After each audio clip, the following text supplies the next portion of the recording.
like to welcome everyone to the 97th meeting of the 7th Council of the Municipality of South Dundas today on Wednesday, September the 8th. We're having a special council meeting to deal with some important action requests, and then we have also a bunch of discussion items that this council needs to go through to give staff direction going forward. Before we start, is there any disclosure of pecuniary interest and general nature thereof from the council members here? Seeing none, then we'll move on to action requests, and our first one is a staff appointment. Go ahead. Thank you, Mayor and Council. So in front of you tonight, or today I guess, is a resolution to appoint Brenda Brunt as our Deputy Clerk until the time that Ethan has resigned, effective this Friday. As of the next council meeting, we will then bring a bylaw back to appoint Brenda as Clerk. I'm thinking at this time, just a quick discussion with council in regards to our recruitment process moving forward. With the vacancy, we are looking at putting it out for a Director of Corporate Services Clerk immediately through different platforms such as AMCTO and Municipal World. Our hope will be is that we could have a successful candidate in place by mid to end of October so that we can let hopefully Brenda enjoy some more of her retirement. So I'm open to any questions or comments at this time or how council wants us to proceed. Okay, first can we appoint her as Deputy Clerk, and then we'll discuss how we're Certainly. going forward, Yep. please. Moved by Deputy Mayor Gardner, second by Councillor Mellon, that Council of the Municipality of South Dundas authorize the appointment of Brenda Brunt as Deputy Clerk. Any discussion on the motion? All heard the motion, those in favor, opposed if any, motion carries. So welcome back, Brenda. we know that your experience will guide us down for the next month and a half, and we do honestly want you to go back to retirement, not because we want to get rid of you, because once you retire, it's hard to get back into doing work again that I'm sure you've been enjoying other things. So now we can have our discussion on where we're going forward. So you've heard the CAO and where we're going forward. Deputy Mayor? Has there been any thought of maybe not recruiting the director position right away, but just doing the clerk to see, depending on who you get, like the skill set as far as supervising, like that type of thing? Yeah, you know, we've looked at a couple of options. Our option was to kind of go with the full job replacement to see what kind of candidates we get. As we probably all know, there's an election coming up next year that we're going to need somebody that's well versed in elections and stuff to help us navigate through. So it's definitely something we can explore once we see what kind of candidates we get. And if we don't get strong candidates, we can always, kind of move around. Yeah, I'd like to see more of a step process where the focus is definitely on the clerk skill set. And then, because I hear what you're saying with the election, and then progress to the director, like see a bit of a progression versus unless you get somebody that's, Right. If we get somebody that's got 20 years of experience in a clerk role, then that's a different. So it's kind of let's see what's available, because we're not the only ones recruiting for a clerk or a director of corporate services. I know North Dundas just did as well too. So there's a lot of competition right now. So I think that, and the management component, supervising staff. Correct. Connecting with staff, that type of thing. I think that would be an important skill set too. Yep. Okay. Yep. Councilor Lewis? No, I think Deputy Mayor Gardner asked the question that I was concerned about, so I'm happy with the response. Thank you. Councilor Mellon? Well, I mean, a clerk is probably the second most important job, if you will. So I think we need somebody good. It's going to be probably a case of headhunting, and we'll see what we can get. But I think it's important that we get somebody that can hit the ground running. It'd be nice, I guess. I don't know if we have that luxury to be able to tutor somebody into the job. So I would much sooner see, but be back and report on cost and whatnot, and what we'll have to do, or what it's going to take to get somebody that's experienced enough to be able to step in and take over from the capable hands of our deputy clerk from right now. But yeah, I'd like to, I do somewhat agree, but I think it's too important to try and tutor somebody into the job over the next year or so. We got way too much, especially with the election in a year's time, so we'll see what happens. I guess that's all we can do. Yeah, and I'll leave it in your capable hands along with Brenda's experience on trying to find someone. It's not going to be easy, but I think Deputy Mayor Gardner had some good valid points that perhaps that's you need to focus one way and hope for the other, but in the end, if someone comes along, great. If not, we need a clerk that can manage through at least the next year. Absolutely. Okay, so if there's nothing else, okay, thank Thank you. you. So we'll go on to helmet purchase. Motion, please. Moved by Councillor Lewis, second by Councillor Mellon, that council accept report FES 2021-09 to approve the purchase of up to 16 firefighting helmets from AJ Stone Company Limited in the amount of $4,912 plus HST. Chief, welcome. Thank you, Mr. Mayor, and good to see you all in person. So this report is as a result of our recruitment and our firefighter for a day, which you will receive a full report on for Monday night. We are definitely short some PPE, starting with firefighting helmets. So we did put out a tender through bids and tender back in June. AJ Stone won that particular tender with a very good price and a very good product, which we were very happy with. When we realized that we were very successful in our recruitment, or so far in our process, which we have 24 candidates right now, so we need to get these ordered and in the queue so we can get them here within the next couple of months. So I reached back out to AJ Stone. They said they would honor the price that they quoted back in June, instead of us having to retender. So I bring this report to you asking that we place the order with AJ Stone today, get these helmets in the queue being made. They can be here within 8 to 10 weeks, and all funds and for the payment of this would come from our fire reserve. If you have any more questions, I'd certainly be happy to answer them.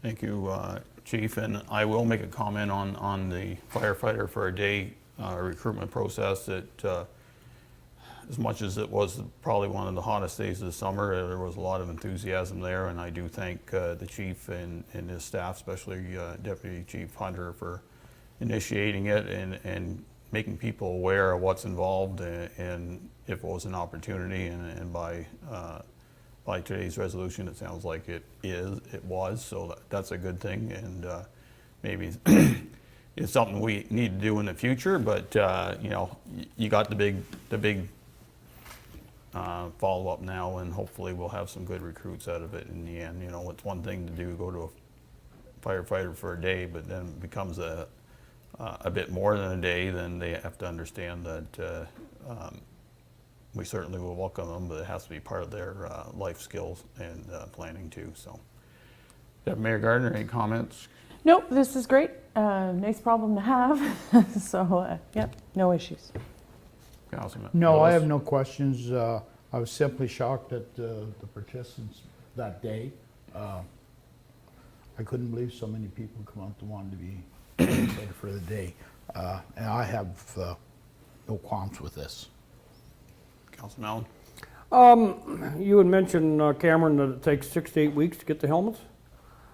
You're hoping, or was it be recruit 16?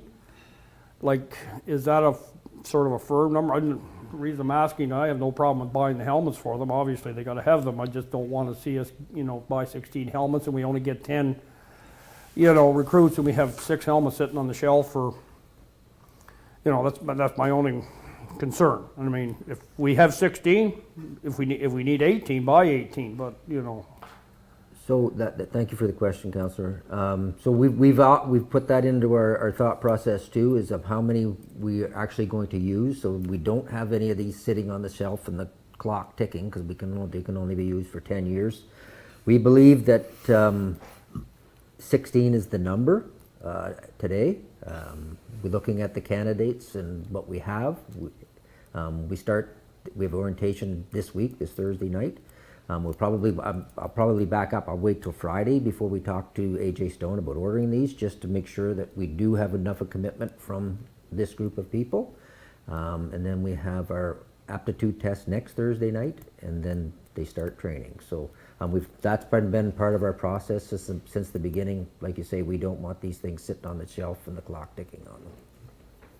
I'll leave it up to you. If you think you need 16, if you need 18, order 18, but I just don't want to have a helmet sitting around. Yeah, I'm good with it. Okay, so you've all heard the motion. All, those in favor? Opposed, if any? Motion carries. Thank you, Chief. So we're moving on to an education session, and I'd like to welcome SDG Director of Planning, Peter Young, to council. Welcome, Peter. I know that you also work with our staff on our planning needs, and certainly appreciate the work you do on behalf of South Dundas and the county. So we've all gone through this overview, but I know that it can certainly generate a lot of questions and comments, and it's good that council, that as much as they may know the majority of it, there's always something to learn, so appreciate that. So go ahead. Great, thank you very much, Mayor Byvelds and Council. So today I'm going to give an overview of just a high level and fairly quick overview of the Ontario land use planning system, and specifically the focus is going to be on land division and the severance process, which council and staff had asked for some background on. Also subdivision and part law control, and as you know, there is a couple applications on the go in South Dundas, and growth management, which is a project that'll be coming later this year and part of next year to your council. As you know, the Planning Act is kind of the ground rules for planning on Ontario, sets what a planning application is, circulation, who has powers over each jurisdiction, and it applies to everyone in Ontario.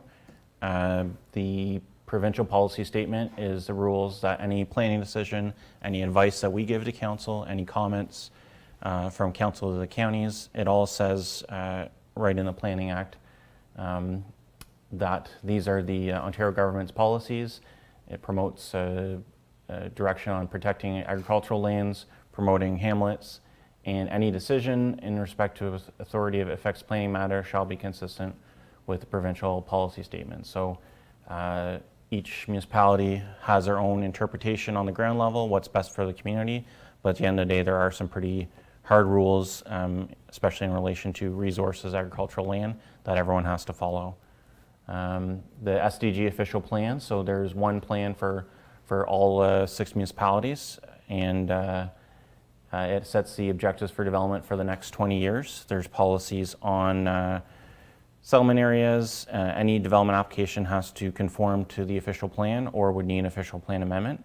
This is the map showing South Dundas. So you see the gray is the rural areas, white is agricultural, the orange is some of the hamlets, and then there's a few purple that's kind of some special exemptions that people have gone through that process.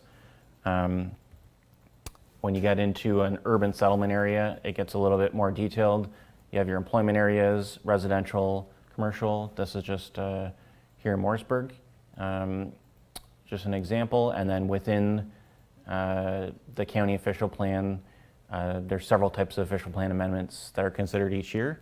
They can be broad changes based on a study. So if we did a study on agricultural lands or aggregate across the county, we would have one official plan amendment to implement it county-wide. Could be in a change to a designation. If it's a residential area, maybe someone wants to make it commercial. We have some site-specific exemptions. You saw there's a few scattered throughout South Dundas, and policy changes. And any decision of county councils, the same thing, has to be consistent with PPS. And there's also requirements for certain types of amendments. If you're changing agricultural lands or urban boundary changes where you have to do some background studies, and we'll get to one of those kind of at the end of the presentation. As council knows, the implementation of the official plan is in your zoning bylaw. So just looking at that same map of Mooresburg, within that kind of the employment areas, residential, you can have R2s, R1s, M2s, M1s. So depending on the context, council sets what the zoning bylaw is, and that's more by the local municipalities rather than controlled by the county. At the same time, any zoning bylaw or amendment to the zoning bylaw must conform to the official plan. So once in a while, you'll have a project that needs both official plan and zoning changes. Or when you're looking, let's say you have a heavier industrial use, then you might look at some of the impact policies in the plan. And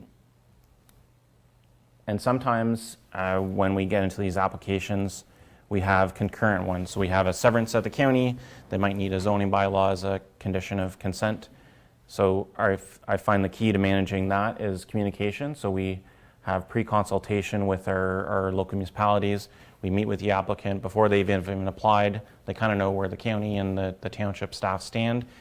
We try and have the same public meeting and have that at the local municipality rather than at the county office, so the local council can participate as well. And ultimately, the applicant has to satisfy both approval authorities or can appeal if there's a difference of opinion. So it doesn't happen that often, but I have definitely been involved in situations where the local council turned down or they were not in favor of the subdivision, and then the zoning bylaw and county council was.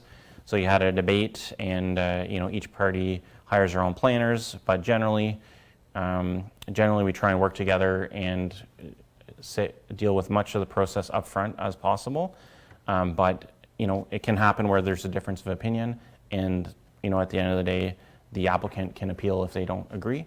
But through communication and coordination, hopefully we're all on the same page, and it's a smooth process for all of our applicants.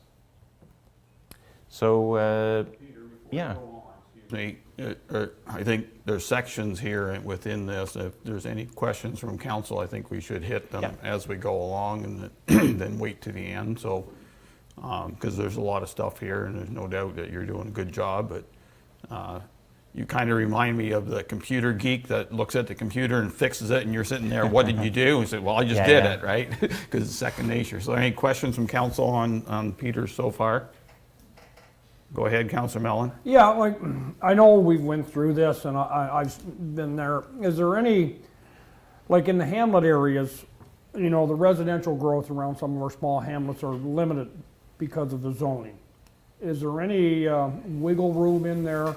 And I know it was done once, I think, when I first got on council, and we sent it off to Toronto, and I think they sent it back and said, no, we don't like it, which is wonderful that somebody 400 kilometers away can tell us what we're supposed to do down here.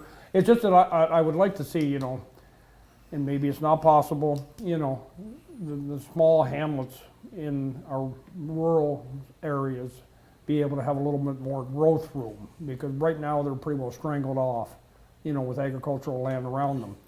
There's no wiggle room there to expand those hamlet areas? That's a great question, Councillor Mellon. So towards the end of the presentation, I'm going to be talking about the urban boundary study. So it was a number of years back where this council or one of the previous councils and county council reviewed all that, and what and kind of what you're alluding to happened. They took land away from the smaller hamlets and added it to some of the larger ones that were growing. We can revisit that as we do our study, and it's also in some cases the hamlets maybe actually have no room to grow. So we should start to expand those boundaries. So it was, I guess, a purposeful decision at the time to take land from the smaller hamlets and add it to the larger ones because they have full services. But definitely there is flexibility in the PPS to allow for development in those hamlets. It's just kind of a trade-off. We have to calculate how much land there is, or what's the growth going to be, how much land do we need, and then divide it by municipality, and then within each municipality by the settlement area. So a bit of a numbers game, but definitely, if there's no room in a hamlet at all, there should be room for it to expand. Totally agree. But that was done purposefully a few years back to move it all into the larger hamlets. Now with the kind of growth we've seen throughout SDG, we might not have to trade off land as much. We can just add land instead. When it was done about 2013, 2014. It was more of a trade-off. Some of the same hamlets, they had been the same size since amalgamation and not growing. All that land was moved to the larger urban communities. Yeah, and there's nothing wrong with, allowing the more urban areas, if you will, serviced areas, that growth opportunity. And I hate to see is, we got to rob Peter to pay Paul sort of thing. And I never did agree with that. I think it's wrong. I think we should be able to allow Morrisburg and Iroquois, in the larger hamlet areas to be able to have room for growth. But I also like to see, why, strangle off the small hamlets too. Maybe some people don't want to live in Morrisburg. You wouldn't want to ask my wife that, but anyways, it's just the way it is. So, and so if there is that opportunity down the road, if a small hamlet is totally choked off, there's no growth there, because I think there is it's small. It's a small area of growth that I think can be, I hope, accommodated down the road somewhere in our smaller hamlets. That's all. We'll definitely look at that when we're doing our urban or our settlement area study. I do remember the study that Peter alluded to. I think it was 2012, and there was a lot, 2013, when they came up with the amount of housing land they needed for the growth potential, and they looked at all the lots of record in SDG, it was way out of balance. In fact, there's a lots of record out there that people have and they're just sitting on, but they are technically a place where someone can put a house. So I don't disagree that, somebody in Toronto or Kingston is making decisions on our behalf, but it was a lot of horse trading at that time where we wanted to grow the larger settlement areas and we had to find land to make it work, and that's what happened. We also have to understand right now that the provincial government's under significant pressure to keep every ag land as ag land. So to add on to the city of Hulbert to take off Hoffer's farm doesn't really work anymore. They just frown on that. So if it's not within it, it's challenging. And but we're all in the same boat. Like, everybody wants to expand. I know that North Grenville, North Glengarry wants to expand Maxville and stuff like that. So we'll see what comes back. I think it'll be interesting. We see the numbers at the end of our projected growth. It's kind of ironic that we're going up, and all of a sudden down we go. Like, that's just the way geographics are working right now. They may not work out that way if we get immigration, but we're all getting older, and if you just slide everybody ahead 20 years, we may not even be here anymore, and we don't have very many younger generations take over. So you have one kid left in the county, right? Yep. Yeah, so do I, so there you go. Yeah. That's how it's all about a balancing act. So, and I know the North Dundas is trying to grow in Winchester, but there's other places everybody wants to grow too. We're growing here. Got to grow where we can grow, and I don't disagree. It'd be nice to have some more expansion. North Dundas is growing Hallville, and I'm thinking, why would anybody want to live in Hallville? But it's a place in the middle of nowhere that people can drive to work in Ottawa. So, and that's how it's expanded. It's like everything on the 417. So, okay. Any other questions? Go ahead, Peter. Thank you. Thank you, Mayor Byvelds. So just getting into subdivisions, so that's approved at the county level. So subdivision control, that's where this came out. It started in the kind of the 50s and 60s and even before that in some communities, but it was made mandatory in 1970 that you couldn't just lay down a plan and just sell lots. You had to go through a subdivision control process. And one of the reasons, I guess, for this, and there's, just to go in the types, there's a subdivision control includes a consent or a severance, plan of subdivision, part lot control, which council is considered maybe when there's a semi-detached and splitting it down the middle, and there's some other exemptions there as well. This is Florida. If you ever heard the expression swampland in Florida, this is why we have subdivision control throughout pretty much Canada, North America, I would guess almost everywhere as well. People would just put in roads or a plan to have roads and then just sell lots and then walk away. So now we have requirements for agreements, securities, everything like that, but there's still a few examples. This one we called in swampland in South Stormont. This is at Cornwall Center Road and 138. It's a whole plan of subdivision, hundreds of lots. It was all laid out in the 50s before there was the subdivision control, so the person could just come in with a plan and start selling the lots before getting all those approvals and agreements in place. So you have right there, there's hundreds of lots just kind of sitting there, and they've been taken up by various owners every time. People have passed them on to their kids, but unfortunately you can't build there. There's no roads, there's no services.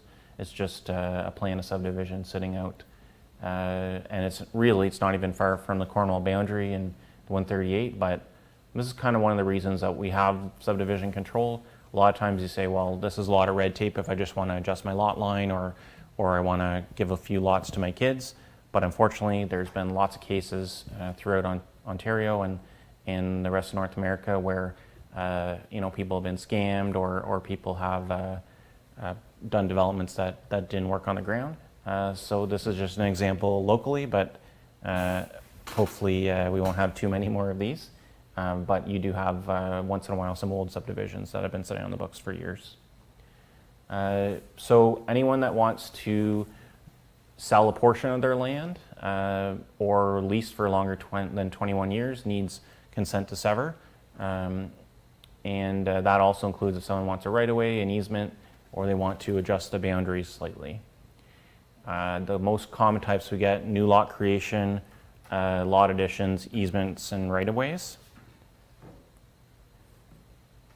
So I'll give a summary of the process. So the first step, we ask that they have pre-consultation with their local municipality. So usually they'll meet with Tara at the office, or I come in as well. And I think I just met someone the other week, went through the whole process, what the fees would be. If someone's not going to get approval, we'll tell them up front, this is not allowed by the provincial policies. Then we either they complete the application or we help them fill it out if they're not really familiar with the process. Then we require municipal sign-off just to make sure it's complete and that it's relatively meets the policies. At the end of the day, anyone can put their application in, and if they really want to, even if we say, no, we don't think it'll approve, they have the right to apply. But we try and communicate with all our local municipalities to make sure that everyone's on the same page and that we're all kind of giving the same message. That's very important for the applicant. Then they bring the application to the office, or they can send it by email. We mail it out and collect the fees for conservation authorities and the county roads department.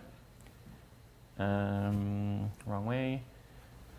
Then they have to put a note up, a poster at the sign. We send the application to all the commenting agencies, so the local municipalities, conservation authorities, county roads, could be some utility companies, any landowner within 60 meters.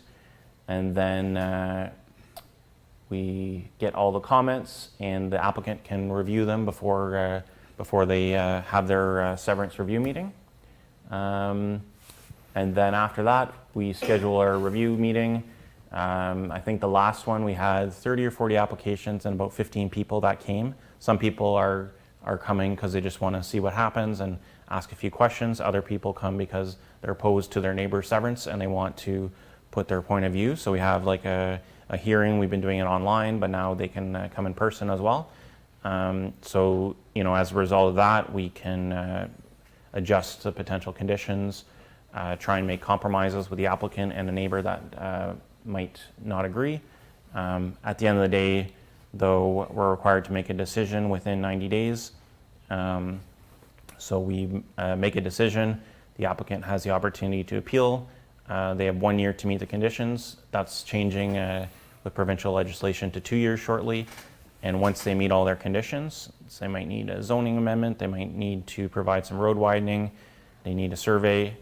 Once they have all those conditions done, they get the final stamp and their lots ready to be registered. And they have a couple years to register it after that as well. So that's kind of the overview of the process, and maybe I'll stop here if anyone has questions on the process part of it. But generally, it should take up to 90 days. Right now, we're fairly backlogged. It's about, I think we have 180 applications, whereas we only had 120 the whole year last year. So we're definitely, at this time of year, we're double what we had last year. But hopefully, with our new software, we're looking at an extra staff person to help out as well. We'll be able to probably meet more of a 30 to 45 day timeline. That's what I'd like to get towards eventually. Right now we're at about 60 days, but hopefully as soon as they get the application, it'll be circulated, just like your community of adjustment, anything like that. Someone will get a decision and they can move forward. So yeah, that's kind of an overview. We try and involve all the different local municipalities, the conservation authorities, and we tell people up front, we might have 180 applications, but we have hundreds of people that have talked to us, and we've told them that, you might not get approved, so you may not want to apply. Yeah, we try and give as much information up front, and then they usually have a smooth application process after that. So any questions on the severance process itself? Any comments, questions, concerns? Nothing, Councilor Mellon? You can ask the silly questions. Today's the day. It's going to be a silly question, but there's 10 steps. It seems like a lot, and I'm sure you have whittled it down to, that's quite a process to go through, and I realize it's probably, doing your due diligence and the whole bit, but, you might look at that, and especially somebody like me, I would look at that and be somewhat overwhelmed and thinking, holy cow, why would I even start? But, if the end game is justifies, you go ahead with it. But I can see why you would need your own planner to walk you through it, like the normal person really couldn't, unless you were, but it's a lot of steps, and from the time a person did step 1 till step 10, how long would that take? It depends on their survey usually. Once they have the decision, they have a year to meet all the conditions, but usually people would wait until they had their decision to line up their surveyor, and surveyors can be pretty busy throughout the year, so it might take a few months from that. The fastest it could ever go, even just with the legislation, would be about 35 days. That would be the fastest. And that'd be, we get it, we send it out the next day, it gets approved within the minimum 2 weeks, and they have everything ready. That's not realistic. That doesn't really happen. I would say that there's very few people that use a lawyer or a planner. Some people definitely do, but most people, that's part of our job as a staff too, to help people through that process and explain it step by step. And some of them are mandatory, right? Like the notice of the 20-day appeal period, the conditions, the final stamping, it's all in the Planning Act, so we follow what we follow. But definitely one of the things that we've changed, actually the one that we've changed is that instead of doing a notice of application, response from commenting agencies, and review date scheduled, just the last couple of meetings we've combined that into one step. So we get the application, it's sent out to everyone at once, and then within 30 days they get a decision. And so definitely we can work on condensing that as well. So we've tried to condense the notice of application, the response, and the review date. Now it just goes out in one notice instead of 3 separate notices. So appreciate your comments, and definitely we're working to make that more efficient. And actually one of the ways that we're hoping to do that is our new software that kind of help keep better track of our applications. So this is a cloud permit. It offers both planning and building modules. So the building is used by South Stormont and South Glengarry, and then the planning for the severances will be for all 6 municipalities for severances. And then if they want to opt in, the county negotiate a lower price for all applications. So people will be able to submit online, pay online. They don't have to. They can still come in person to the office. We can all input it for them, but go through that whole process, have access to the status of their file at all time, and then again, they don't have to drive to Cornwall or do anything like that. We can meet them at their local office, fill out the whole application with them, and then just send it off like that. So we are working on some other ways in addition to lowering that time, is to have like this new cloud permit software that kind of it's more transparent, because you can see all the different comments, you can see your date, you can ask questions in there and everything like that, and it's kind of a smoother process, hopefully. So that'll be launching in the next month or so, and definitely if it's something that South Dundas is interested for some of your building software and planning. I know there's a couple of municipalities that are kind of putting it to all in one package. Your neighbors in South Stormont and South Glengarry, they have it all in one. So you have your building permit, your severance, all your approvals in one software, and you can pay online and have access to your files at all times, see the status. So we'll be rolling this out hopefully in the next month or so, and hopefully get that timeline and those steps down a little further, but definitely appreciate the comment. I know that the province has tightened up a lot of the timelines on planning applications in the last bunch of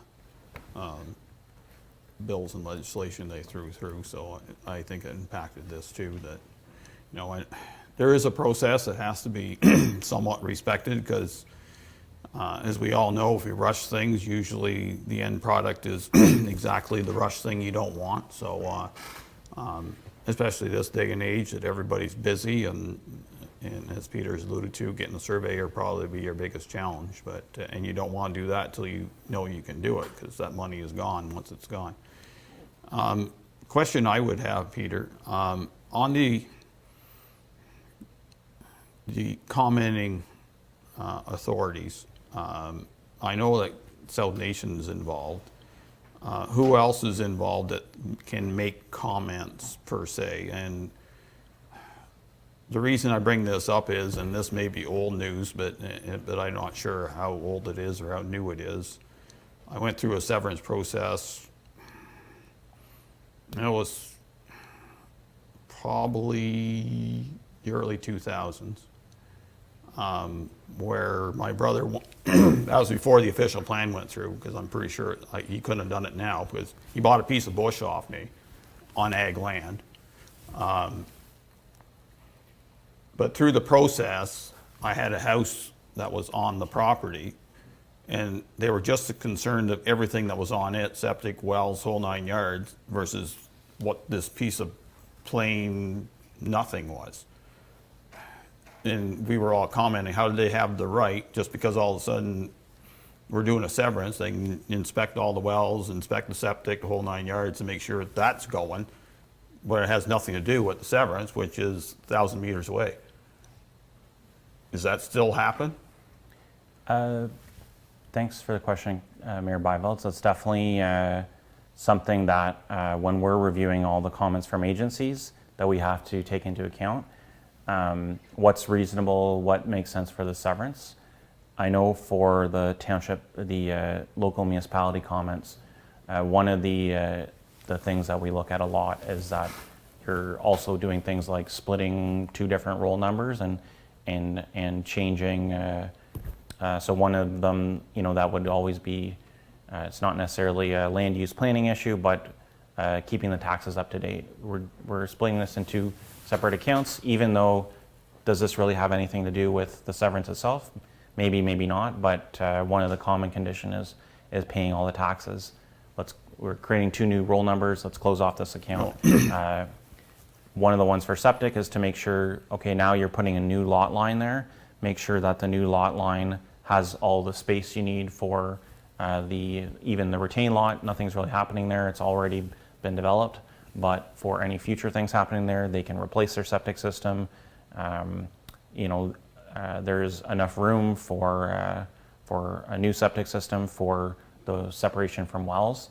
But I definitely hear your point, and that's when we're reviewing all the conditions from the agencies, we do sometimes take them out if we don't agree with them, if they're not necessarily reasonable. We'll have a discussion with that agency and say, okay, you know, thanks for your comments.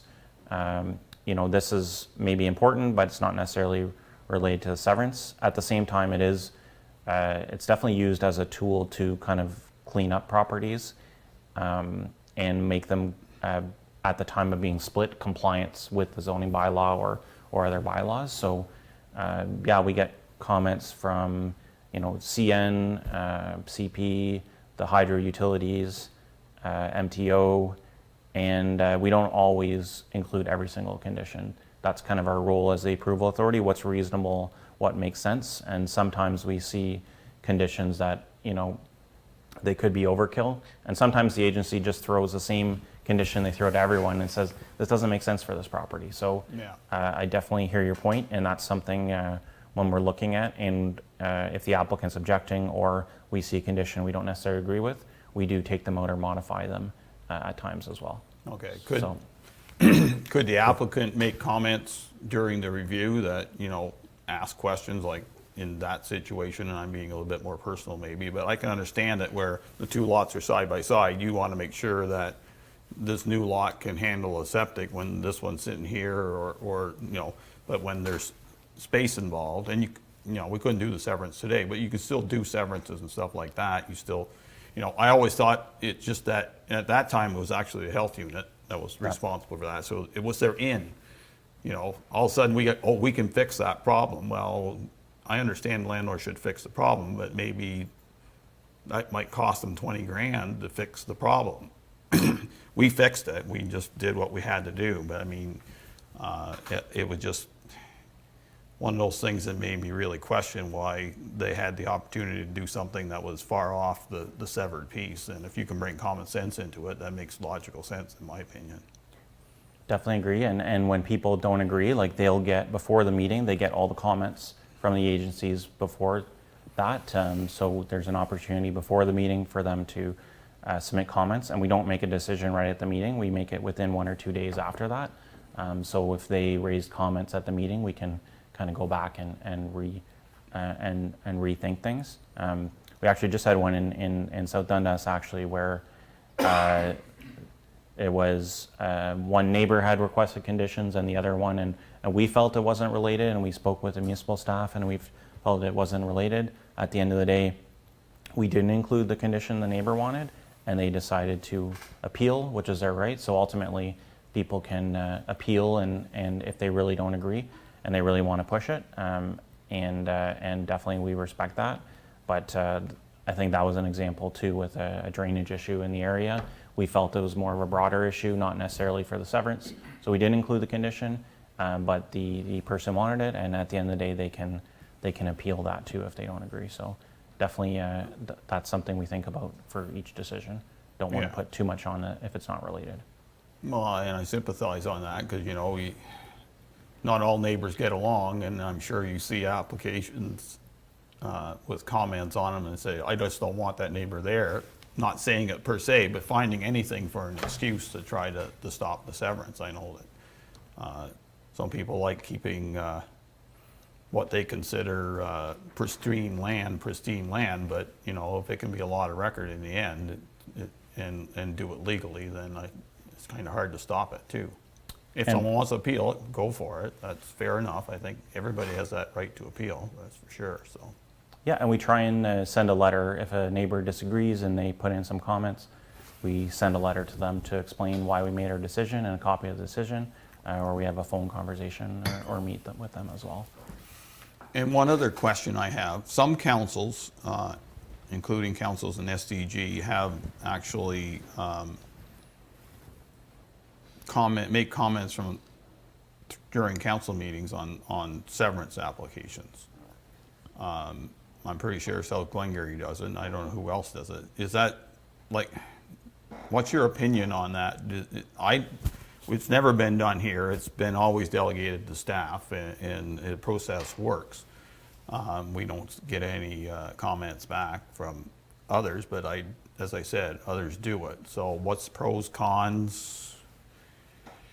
Yeah, actually, when I worked at South Stormont, that's when I started. That's what the practice was, to take all the severances to council. Yeah, we would do probably 20 to 30 a year, but we found that they would all get kind of approved by council with no comments. So at the end of the day, we talked to North Dundas and a lot of the other municipalities, and we seemed to be the only one that was taking them to council. I know South Glengarry does kind of after the fact. They'll more of an information. Here's all the comments that we sent out. Here's and that's what we switched to in South Stormont. Just kind of did a key information. Here's where all the lots that we commented on were. So if that's something council's looking for, we can definitely provide like a status update. What I found that though is for having council actually be the one to approve the comments. The challenge was that it because of the council meeting dates and all that, it delayed the process, and it didn't seem to affect the outcome. Council was approving all the staff comments anyways. So that's why in South Stormont, after a year or two, we went to council to recommend that go delegate to staff, and it's been like that ever since. So definitely if council wants to be more aware, I can work with your staff to figure out a way to do that. But I wouldn't recommend having them all go to council, just because it does delay the process and adds extra time to the applicant. But it's obviously it's up to council. But that was the main reason, is that it was adding a lot of delay to the process. Okay, well, it makes sense. I'm not here to advocate that we do it unless there's a majority of council that wants to do it, because we haven't had issues. But that if we're just rubber stamping things that are already well done, then I don't see any logic in it. So thank you for that. Is there any further comments, Councillor Mellon? Sorry. Yeah, thank you. Just a supplemental on your fee schedules, what the county charges. I know in South Nation they review the fee schedule, and it's basically cost recovery. That's the goal of it. Like it's $1,215 plus $210 in conservation authorities, and then in step, I don't know what it is, step 10, there's another $220. How often do you review those fee schedules? Are they basically cost recovery, or is there, how often are those fee schedules reviewed? So every year it's been adjusted for inflation. Last year we did do a big update. We reviewed all the fees compared with other municipalities, and earlier in 2020 a revised fee schedule was approved. So that did, I think it just hadn't been updated for a long time, so there was a jump there. It went from probably $880 to $1,215, so definitely a big jump. But I think the last big fee schedule review was in 2020. It's something we kind of do every year and look to make sure the fees make sense. But that was the last time we did a big review. After that, it just gets adjusted for inflation until we do another large review. Okay, I mean, inflation is one thing, but if there's more conditions or more work that has to be done, or less work, make it affordable to everybody. But yeah, on the bigger applications, would there be a higher fee, like a bigger subdivision, agreements or whatever, compared to, smaller ones? Or Yeah, for subdivision, it depends on the number of lots. So if you have a large MNL lots, it's a higher fee. If it's a smaller, like a 3-lot or a 10-lot subdivision, it's a lower fee. A couple things that are changing in the near future will be that automatically everyone can get both deeds stamped, so we'll have to look at that. Do we revise our fees to get both the severed and retained stamp, or do the same fee, charge a restamping fee?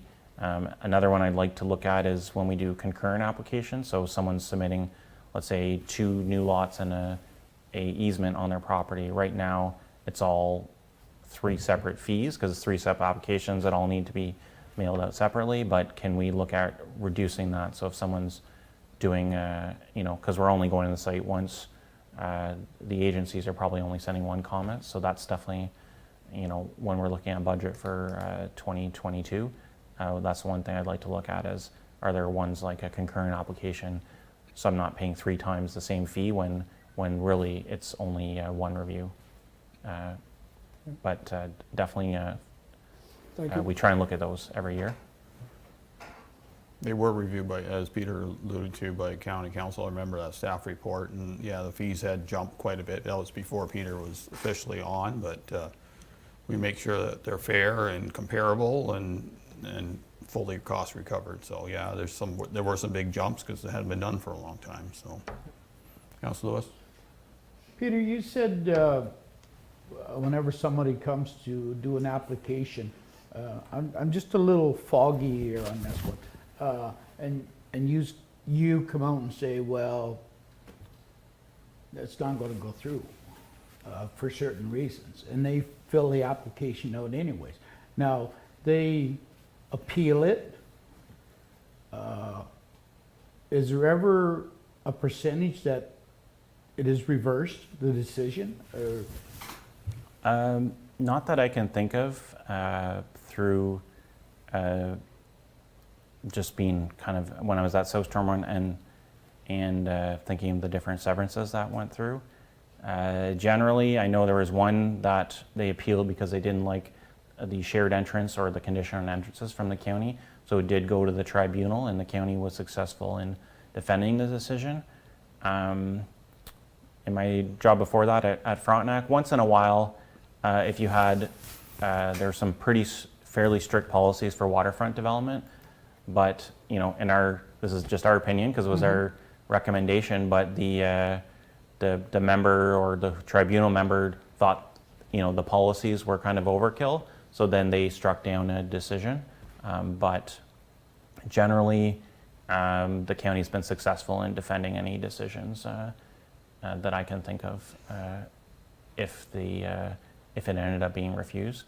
There's one other one in Baynesville that went to county council instead, and that one's still ongoing, but all the ones I can think of, the county was successful in defending. So again, we don't want people to waste their money, so we try and tell them up front, like, you have the right to apply, but we believe it'll be turned down, and this is just, it's at your own risk. There's no refunds.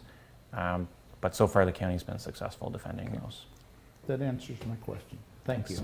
Okay. Anything else on this? No, thank you. Go ahead, thanks. So what do we look at when we're looking at severance? Does it meet the official plan policies, your zoning bylaw? So like I said, employment district, residential district, every area might have some specific policies on how the land should be developed. So we want to make sure those policies are followed. Does it meet the zoning bylaw, or does it need a variance or amendment to get the approval? Is it compatible with adjacent properties? Is it the right size? Can it fit a building? Can it fit all accessory buildings? Does it have the frontage or adequacy for vehicle access? Are services available? If not, does it have enough room for well, septic? Does it meet the minimum distance from barns? Is it in accordance? Is there any conservation areas? You have Raisin or South Nation and a little bit of Rideau Valley in there. Some of the things we watch out for, inadvertent mergers. So we'll sometimes, let's say a husband and wife have owned 2 separate properties, but one passes away and then the lots merge. The province has recently changed the legislation to eliminate a lot of these, so hopefully we won't have that problem. But it still happens. It hasn't come into effect yet. Prime agricultural lands is always one that we look at. So the farm retirement lots are no longer permitted. You can have a resident surplus to a farming operation if the lot's a minimum size for the well, septic, and the residential use, and the retained lot gets rezoned. So this is definitely a discussion that we have a lot with people where they want a fairly large lot, and we, as the county, as the approval authority, we want to uphold those policies. So there's usually some back and forth and debate. What's the minimum size is not defined anywhere, but it's we do want to respect those policies, and if we approve 100 severances in farmland, and they all had an extra acre, that's 100 acres of prime farmland that's lost. So, on an individual application, may not make a big difference for us, could make a big difference for them, but on a broader scale, if we're doing, let's say 100 surplus dwellings, 10 years, there's 1,000 acres of farmland that's lost. So it's definitely, we take a close look at that for every application. So that's why in some ways we encourage the flag lots, where they can keep the lot just around the driveway and the buildings and areas like that, rather than going right to the road. This is just an example in North Dundas, where they started with a whole large chunk and then they cut off. The revised one was cut off to about 2 acres or so. And then now all that land is preserved for agriculture. So that's important to us, and it's following the provincial policies as well. Farm splits, this is a question we get a lot. People want to divide land in either prime ag or rural. In prime ag, generally it's 50 to 100 acres per parcel, and that's, I think it's 74 or 30 hectares in South Dundas. If you want to have a new hobby farm, 10 acres, 5 acres, it should be in the rural areas, but a municipality can't allow existing undersized lots to be used for farming, which a lot of municipalities do.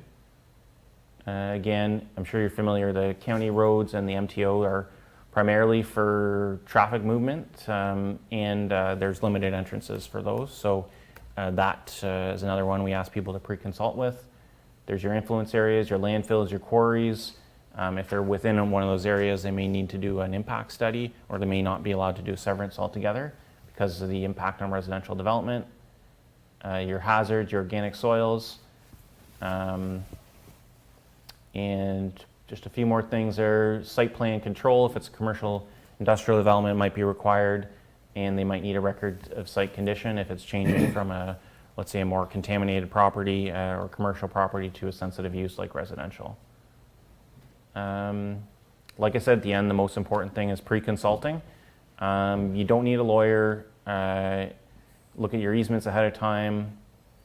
And what impact says doesn't actually reflect necessarily what the zoning is.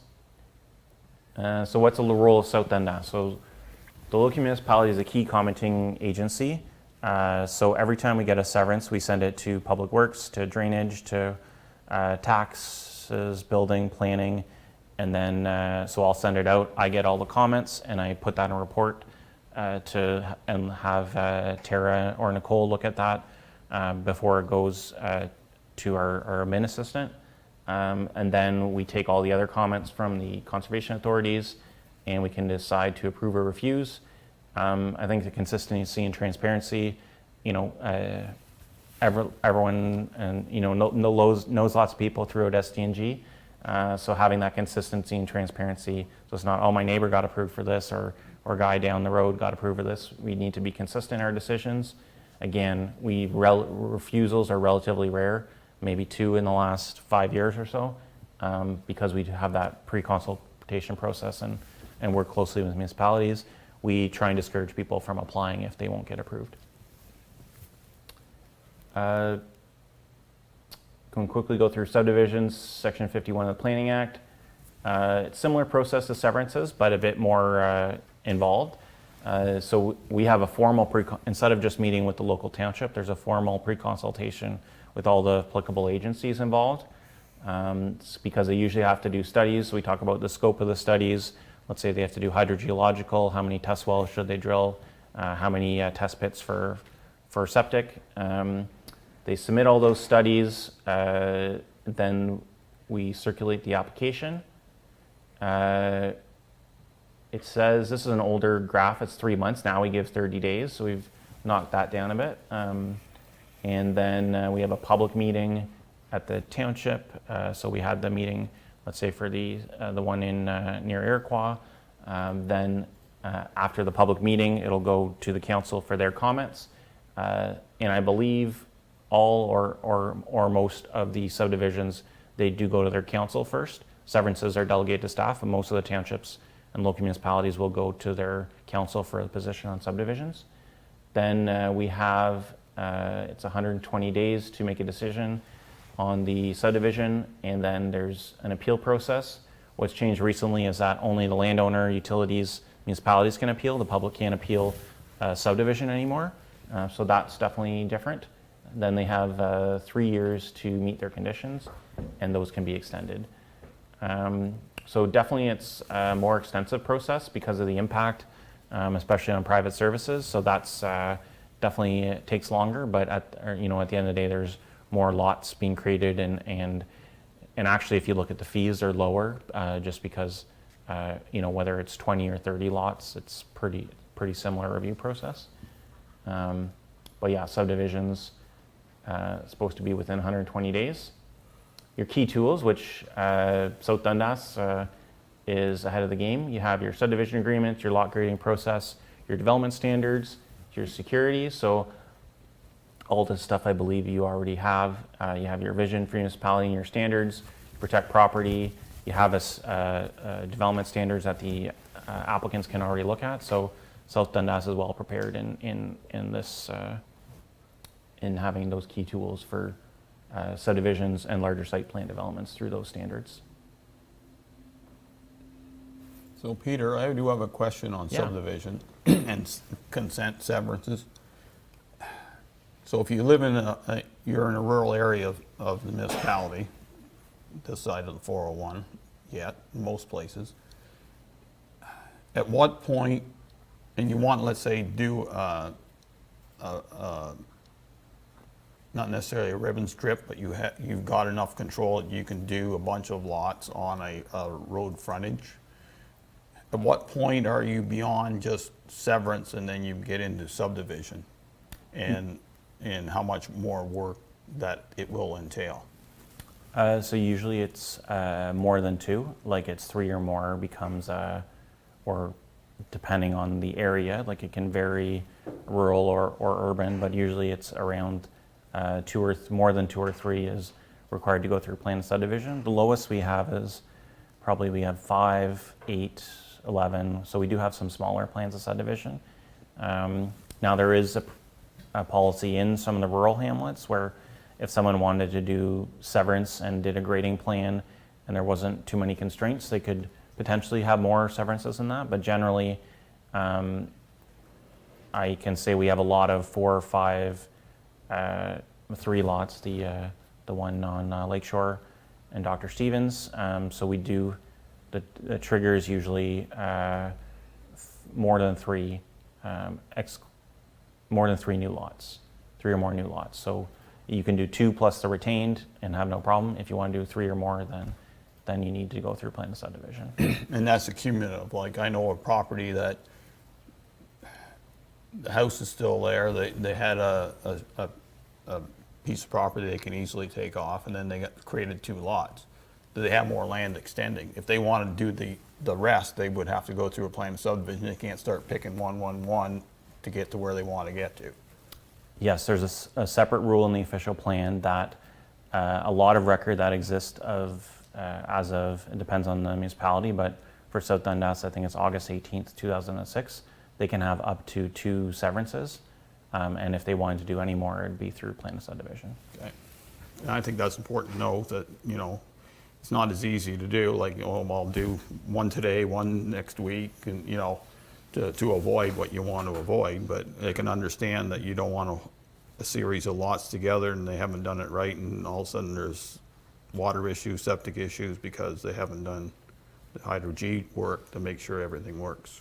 And for large properties, usually there'll be a holding zone or something that will prevent someone from developing. And if they do want to develop a large property, we might ask as a condition they develop a concept plan just to show that the severance won't mess up the rest of development on the property, like where the roads could go, everything like that. Okay.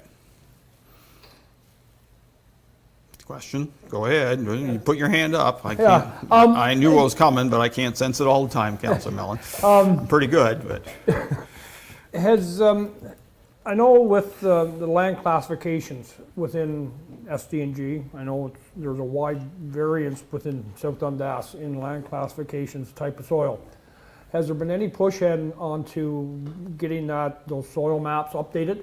I know I was on South Nation and a couple committees back there, and that was one point that was brought up on several occasions about updating the land classification maps, especially in influence areas.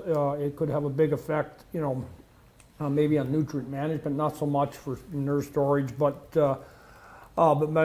probably spreading manure, livestock waste, especially around well recharge areas. I know there was talk back at South Nation. I don't know where it went with it, but I think it should be something done across probably Sdg, the land classification and the updating those soil maps. That's a great question, because I do know in some parts of Ontario, the Ontario government, OMAFRA, has started to do that. A lot of them are quite old. Like I just pulled this up as you were speaking, and some of them are, and they have been updated, but some of them are, Hastings County was 1962. So Stormont was 1999, Dundas, 54. 1999. Yeah, and there's an old one of 54. Before Seaway, there's actually a soil map. Yeah. So I'm not sure if the 1999 would be too soon, but definitely I've seen the provinces start to do that in other parts of Ontario just in the last 2 to 3 years, specifically Ottawa, Renfrew, all that area. So definitely maybe I can inquire with them just to see if there's a movement to do it here. I've heard, Eastern Ontario, but more Ottawa, Renfrew, but definitely SDNG would be good as well. Areas, but I think it should be, I think that's something that needs to be, pushed right across the province. It does have effect on wells, private wells, and especially with the type of soil. If you're talking sand or gravelly, the leaching is a heck of a lot more prevalent in clay grounds and whatnot, and especially influence areas like that one map you have up here on 45. It's what was the norm or what it was acceptable back at one day. I think we're finding out not so much today. So it's I don't know if that's a county initiative or if that's a provincial initiative, or who runs with that ball. But I think I would guess it would have to be provincial, but I can see maybe at the county level if we can start to push them to see when there's updated. So I can definitely look into that and report back, and just send a note to myself to do that. Definitely a great question. Okay, anything? Go ahead then, Peter. So part lot control, just quickly, that's usually used to split semis, add easements to a larger block. And again, it's a kind of a fast track, just needs a bylaw from council. And again, you pretty much do that only for semis that have already gone through a subdivision or that type of process. You can only do part lot control if there's already been a plan of subdivision. You can't do it in a rural area to avoid the consent process or outside of a subdivision. So last couple slides, so growth management. So we're starting this study. We delayed it a little bit so that we could include the census 2020 results. So that'll coming out in February and April, at least the population dwelling counts early next year. We've also, I got feedback from some municipalities, let's include our 2021 building permits just to make sure that we're getting the right amount of land for growth. So what we do for that, we look at the population projection. What's the future growth over the next 25, 30 years? And not just population, but housing. You can be declining or growing slow, but still need a lot more houses with new household formation. So housing growth is almost even more important than population for this purpose, for land division. Your employment growth, not only how many jobs, but what type of land is needed. If it's more distribution or warehousing, you might need larger pieces of land. Then we allocate by local municipality and we choose where to grow. So this is an example from the last time that the population projections were updated. So it is a bit of it's a kind of an art or science, I guess, and no one can really predict the future. We do the best that we can based on demographics and trends, but I mean, I know that for South Stormont, we had already passed the 2036 projections by last year when I was working there, just in terms of the number of units that were being built. So that's kind of the population, and we'll be revisiting those numbers. These were based on 2011 census too, so it's really based on numbers that are 10 years old. Now we have other trends, you know, more people moving out to rural areas, working from home, et cetera, that can be factored in. So definitely it'll be interesting to see these numbers and then the implications on how much land that gets added to municipalities. The vacant employment land survey, so we'll have to look at, since this was last done, you know, 2012, 2014, how many of these vacant employment lands have been developed, and what does that mean? Where do we need more land to grow? This is an example. This is an Erin in southwestern Ontario. So it's basically, it's a strategic, there's only so much land that's available, so strategically the municipalities should choose what are the most suitable for development. So in this one they looked at, okay, here's how much is the potential developable area. These ones are intensification in our existing areas. These ones are greenfield. Then based on, let's say, the cost to service, then we might rank them and choose certain parcels over the other.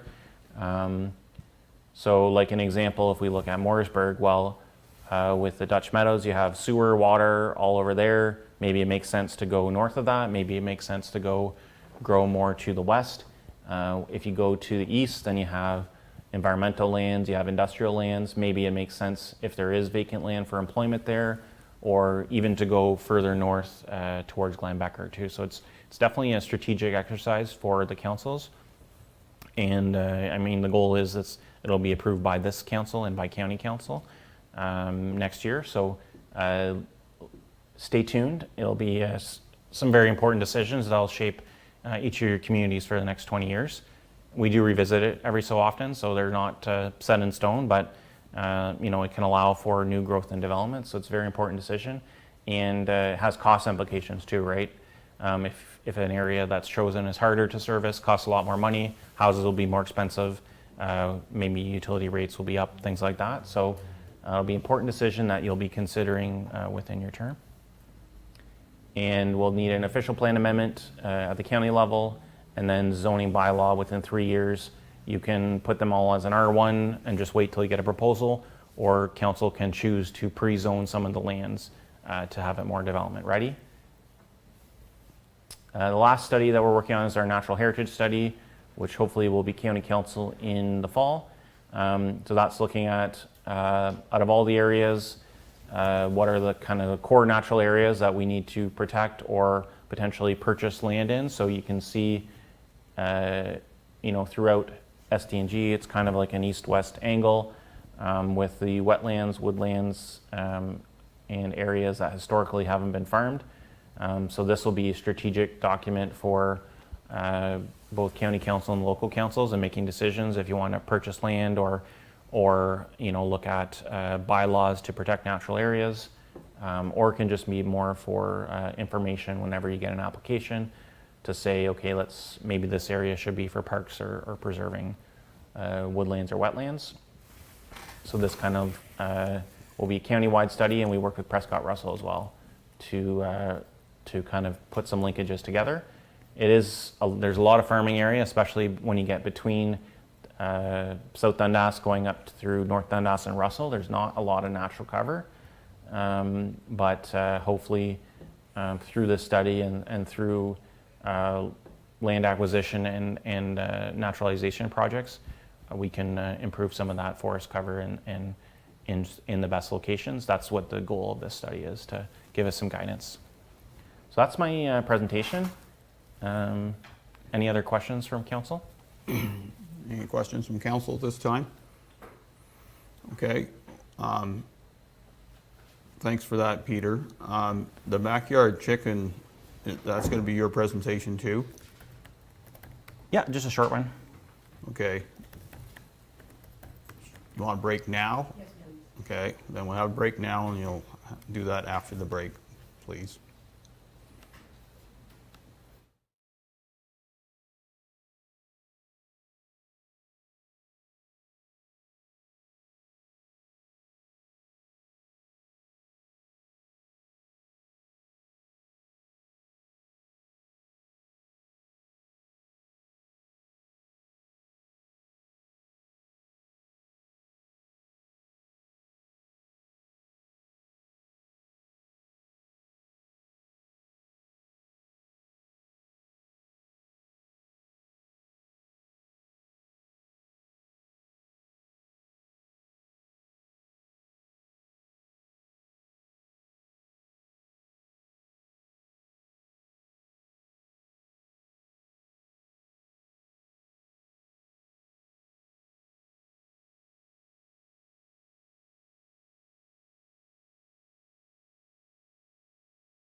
Okay, and welcome back to our meeting. And joining us from afar is Councillor Wells, so he will be participating in the rest of the meeting. So we're moving on to the next key information report concerning the backyard chicken pilot project. So Peter's bringing us a new idea on backyard chickens. We did have a discussion in March where council did give staff some direction, and we'll turn the floor to him and see where we go from here. Thank you very much, Mayor Byvelds and Council. So as Council is aware, generally the zoning bylaw and applicable bylaws prohibit people having livestock, including chickens, in residential areas. There is a lot of interest and as well as complaints on the other side, and definitely it's something that municipalities are seeing more and more, where they're allowing these even as pilot projects to have a few chickens, not every type of livestock, but chickens specifically in your backyard. So I wasn't there for the March 24th, but Aaron had given me some of the information and discussion, and I've kind of summarized that, put together, and specifically added some provisions that we would go to the public with and consult. So based on that direction, I was looking for council to confirm, first of all, whether we would go forward with go forward at all, but whether it would be for just undersized agricultural lots or permit it within the rural settlement areas. So it wouldn't be allowed in the fully serviced hamlets in Mooresburg, Williamsburg, or Iroquois, Williamsburg is partially serviced, but the larger towns it wouldn't be allowed in, but in other communities it would be. As well, it would also potentially be allowed in undersized agricultural lots, so they wouldn't need the acreage for hobby farm or full agricultural property. What I'm proposing here is a minimum lot size of 0.5 acres. There'd be a maximum number of chickens, 5 proposed, only for single detached homes and not multi-residential, since there's a additional potential for conflict. No roosters. Registration municipality and initial inspection. I don't, I think with a lot of things just based on a complaint, but if we have some of those requirements, then we may want to have an inspection just to make sure they meet those. Potentially requiring a site plan, but not a full site plan, just a sketch if it's a smaller lot.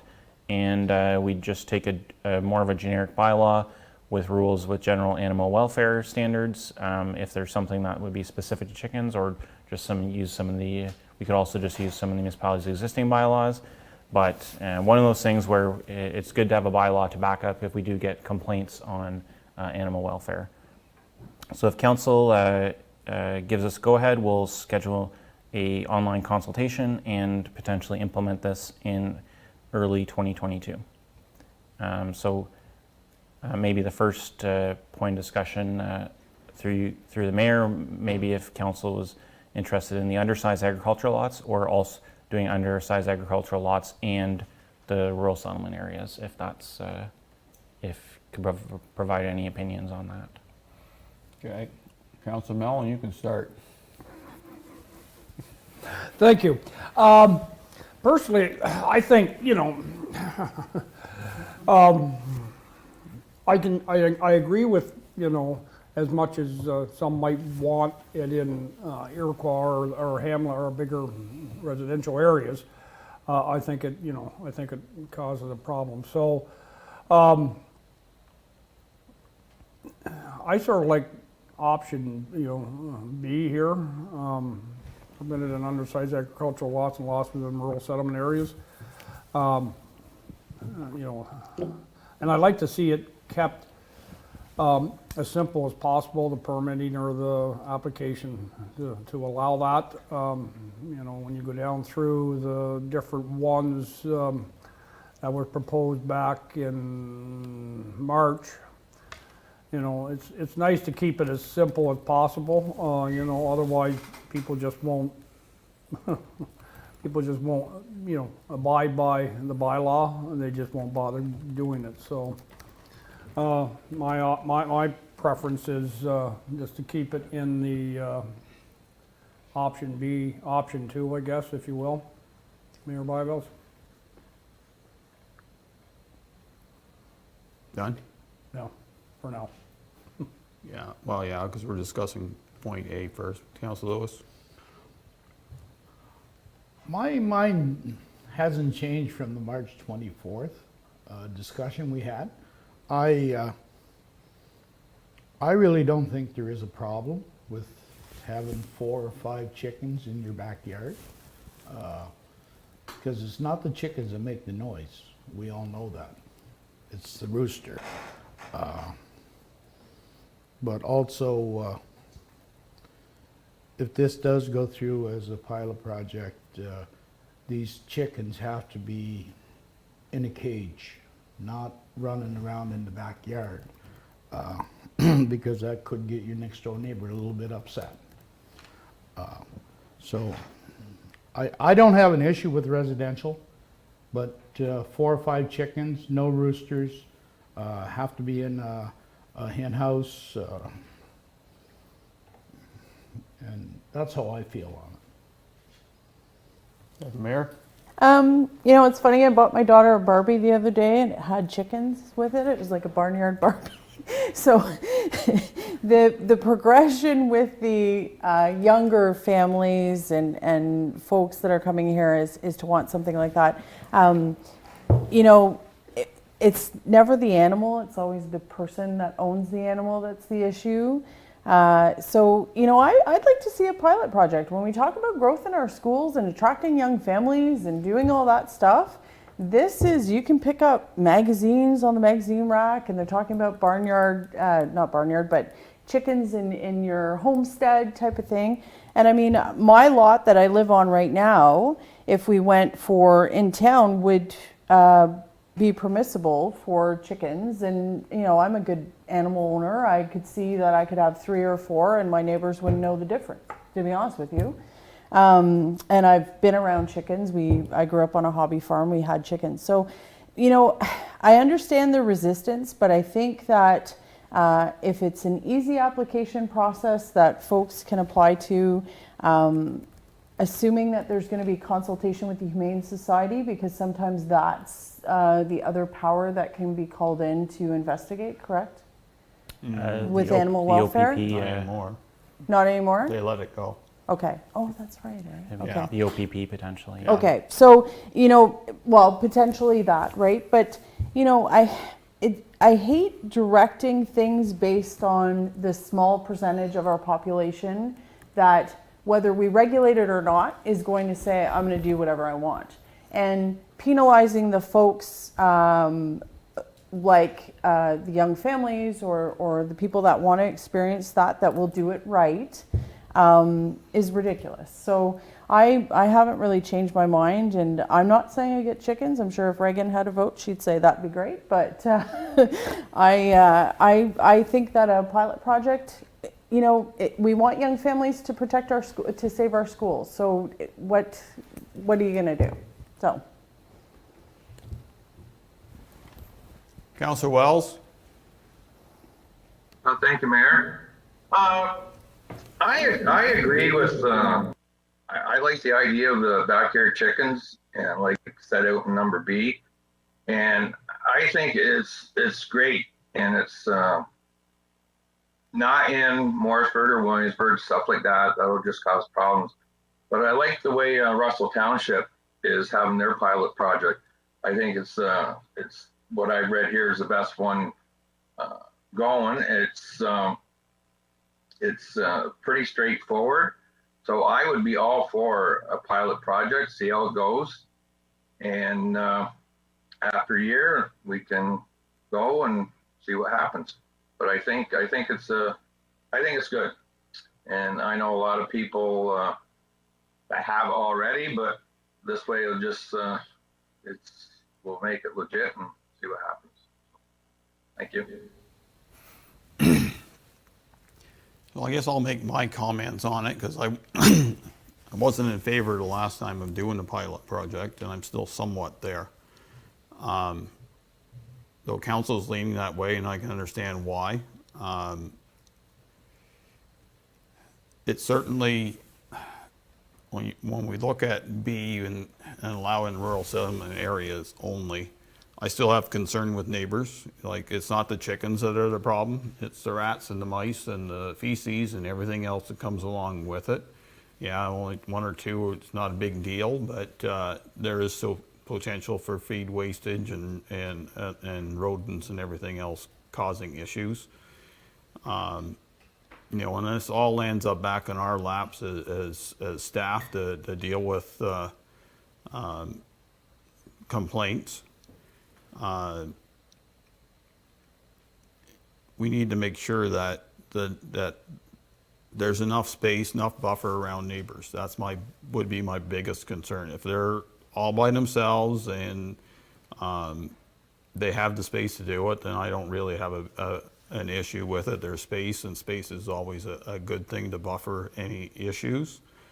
However, I know that I've seen chickens run around my neighborhood to the west that somebody thought he was going to make a farm out of his extra land, but the neighbors across the road were very reasonable people, didn't really like having chickens running all around the neighborhood. And some people will tolerate it, but some others will not. And so that's a challenge I have, making sure that they do things right.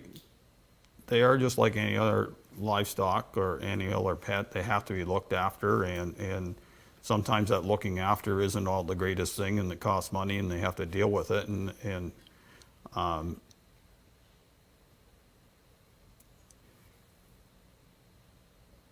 I can see going with a pilot project. I think we need to make sure the rules are very specific.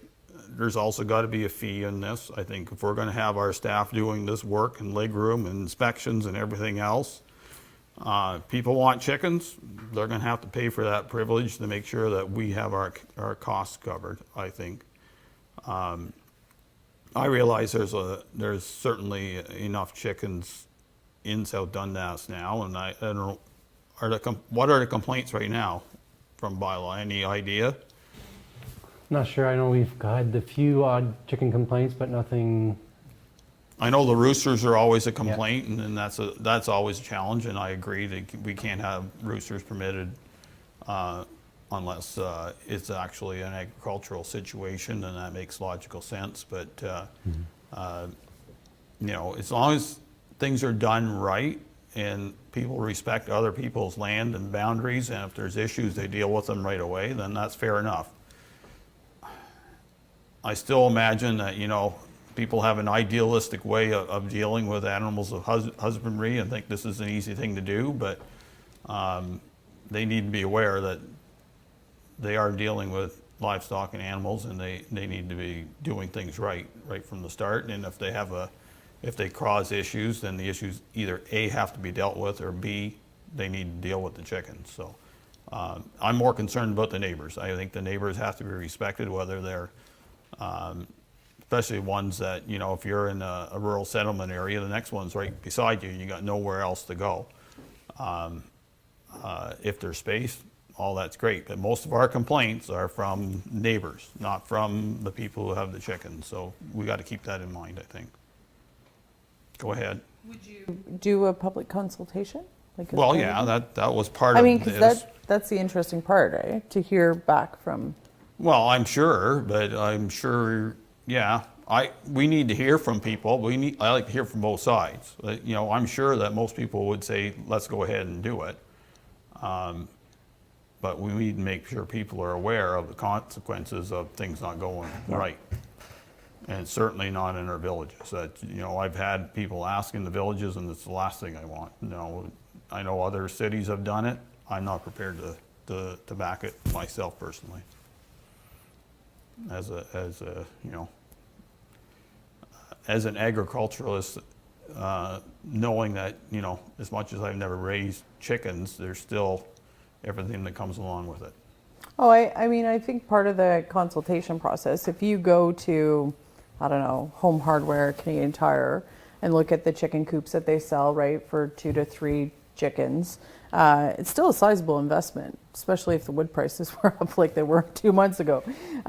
So you've got that, then you've got the feed, then you've got, watering and all that fun stuff, and where people are gonna winter it if it's good. So, I mean, I think people need to know that it's not something where you can just get them and hang out with whatever. There's an investment there, not only just going through the process that we would develop, but as well, it's not just something where you can just grab them and keep them in a cardboard box. Like Would it be fair to ask people that if they want to raise chickens, that they actually describe their operation and how they're going to do it? Yeah. Because you suggest 2 stores that sell chicken coops, Yeah. fair enough, but I'm going to direct them to an agricultural supply area Yeah. that, H&I, without saying names Yeah. in South Dundas, that can actually give you Yeah. truth, hard on the ground. These are what Yeah. you got to do. This is what you Yeah. got to do. Yeah. If you're comfortable with it in the end and can do what you need to do, fair enough.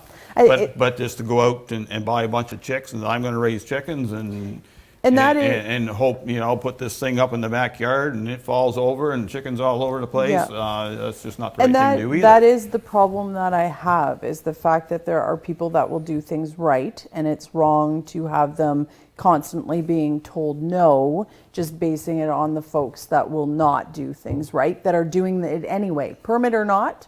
That us not allowing it is not going to stop the people Well, from fair doing enough. it, I right? understand that. People But- actually put signs yeah. out saying they got eggs for sale, and they're thinking, well, that's you're basically advertising you're contravening our bylaws, Exactly. but they're in a place that no one will complain. Exactly. No one will But complain. it's my issue for the families or the folks that would like to do this, that would do it right, that are always told no, based on the ones that would, regardless of whether or not we have something, are going to do it anyway. And I think that's where the residents get super frustrated and feel like they're super micromanaged, is because they're always told no, knowing that they would go out, invest the money, learn how to do it right.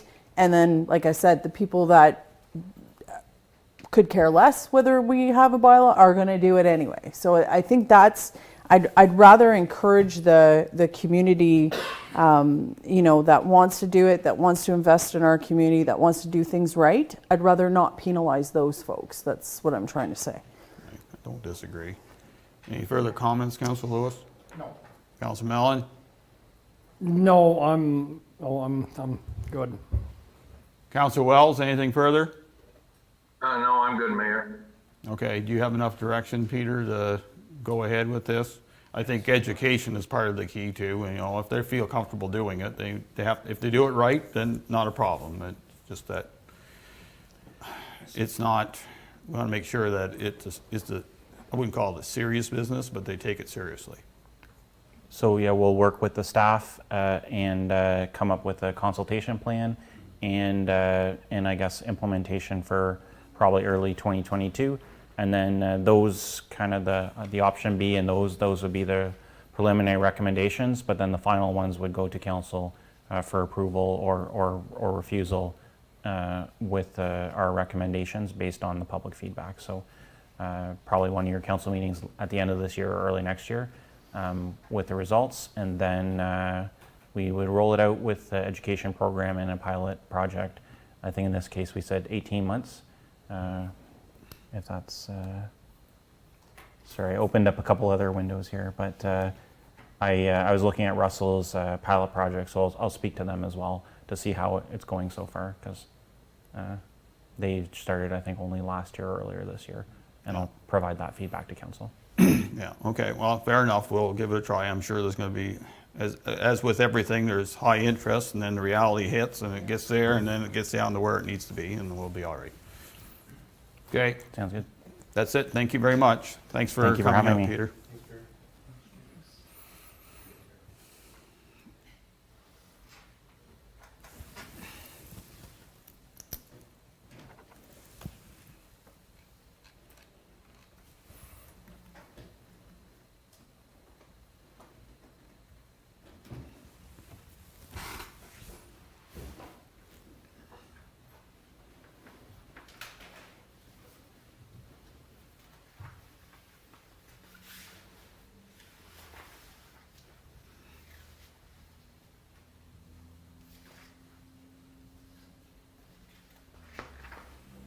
Okay, now we're moving on to the Arena Steps project, and I'd like to welcome to council David Jansen, our manager of facilities, to his first full-blown council meeting.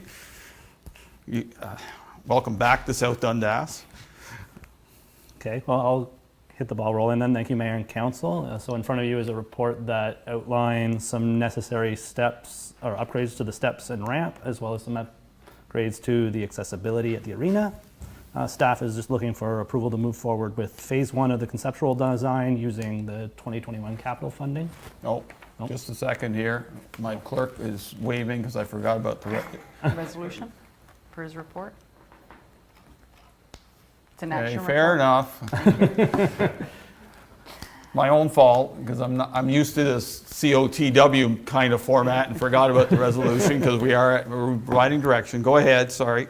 Moved by Deputy Mayor Gardner, second by Councillor Lewis, that council accept report PE 2021-05 to approve phase 1 of the Mooresburg Arena Rehabilitation Project. Okay, go. Take 2. Sorry about that. Take 2.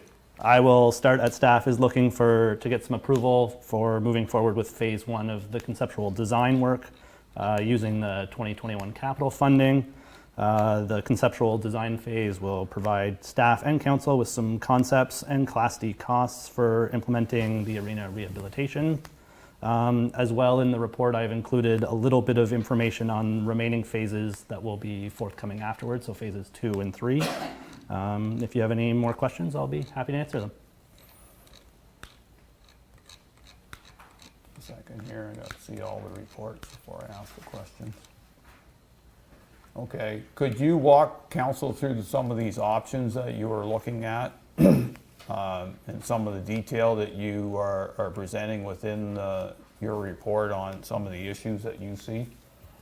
Yeah, so currently, I think it's well known that the arena front steps are in a state of deterioration that's becoming more and more difficult to repair. It's almost at replacement time. But as well, the arena is very poorly accessible.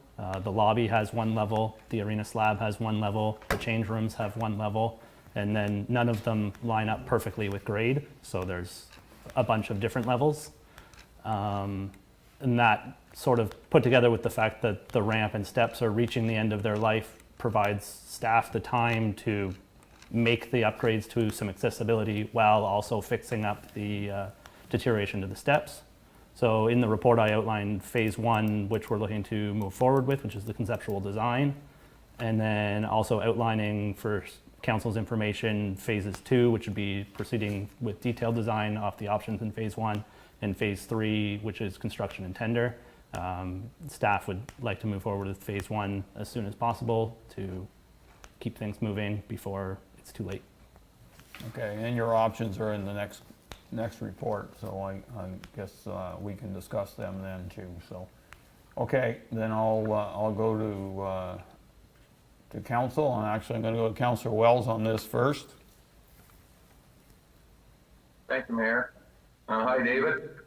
I agree with phase 1, but I just I know you're going out for RFP. Since we're only dealing with as far as an architect, would it be better if we went out for like a invitation to quote and actually called some local architects to see if they're interested in doing up a couple of drawings based on what council decides to bring forward as far as the options you gave us here for the 3 or 4 different designs that you have planned. I think if we invitation to quote based on our architects around here, instead of going out and request for a proposal, you could get a company from Ottawa or whatever. So that's just my one concern, because there's enough good architects around in our own municipality that could actually do up drawings for this project. So I would lean that way instead of with the RFP to start and see where it goes.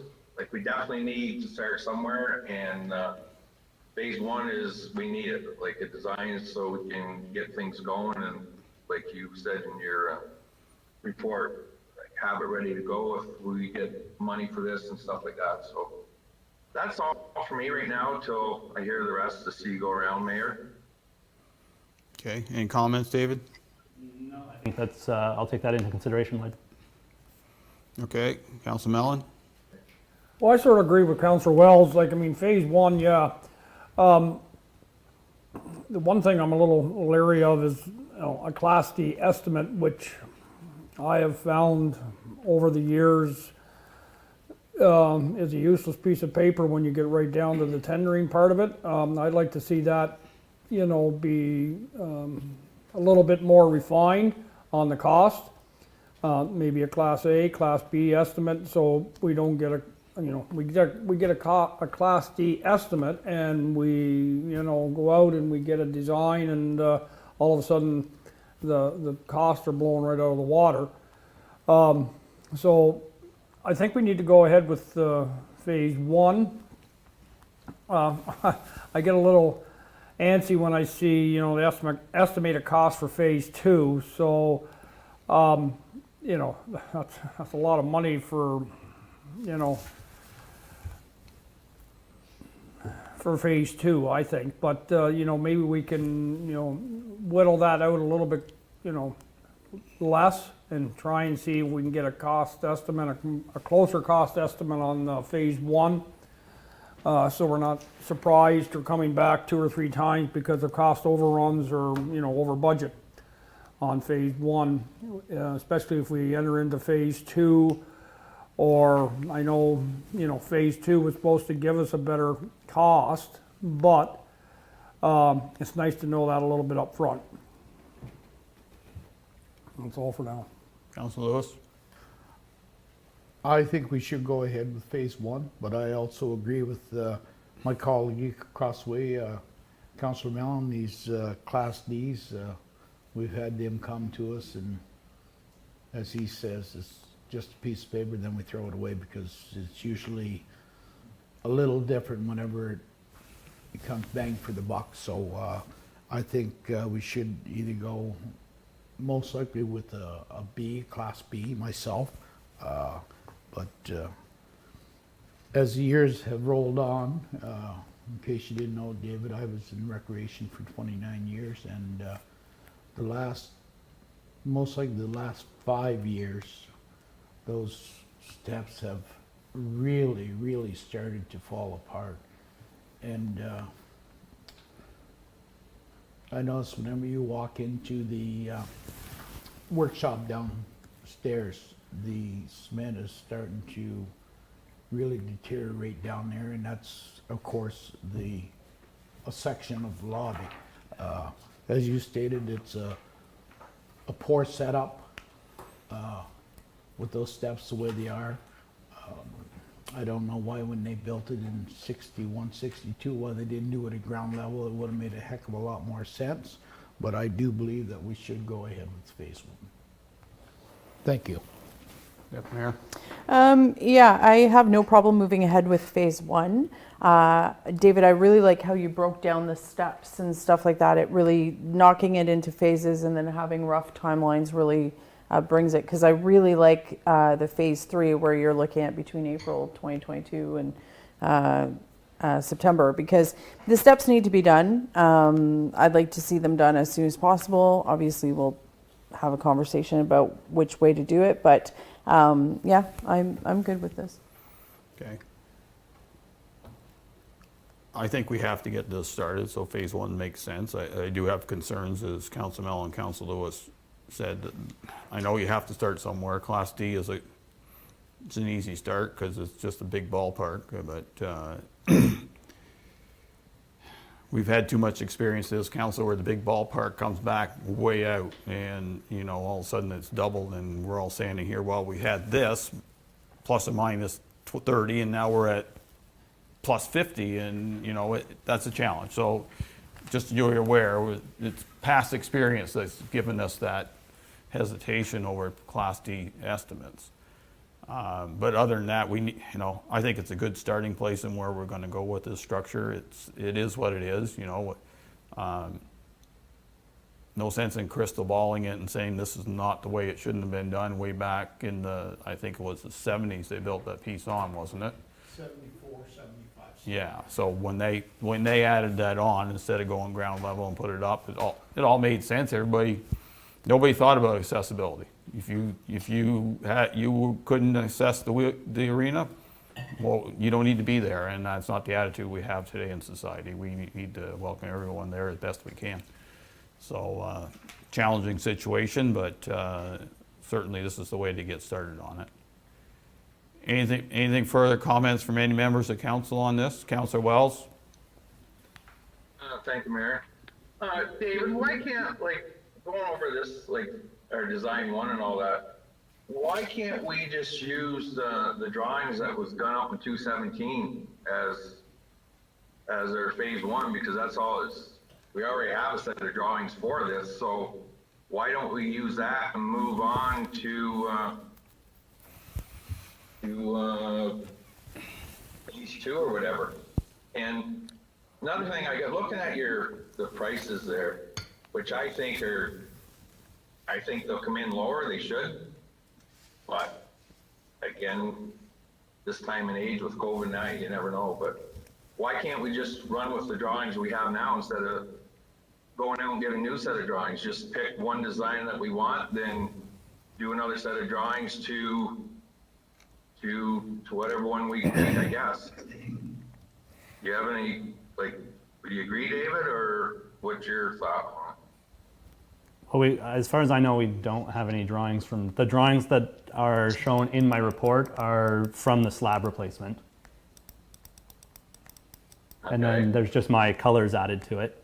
From there, I'd still recommend moving forward with phase one, mostly just so that way we get an electrical engineer, a mechanical engineer, the right set of eyes on the project. So that way, if we do something, let's say we choose to put an addition on, and the existing service to the building, we don't have any room left in a breaker panel, we have to put in a new sub panel, and these are added costs that we didn't plan for in the conceptual design phase, that we have the right information before we make the decision which option to go forward with. Yeah, okay.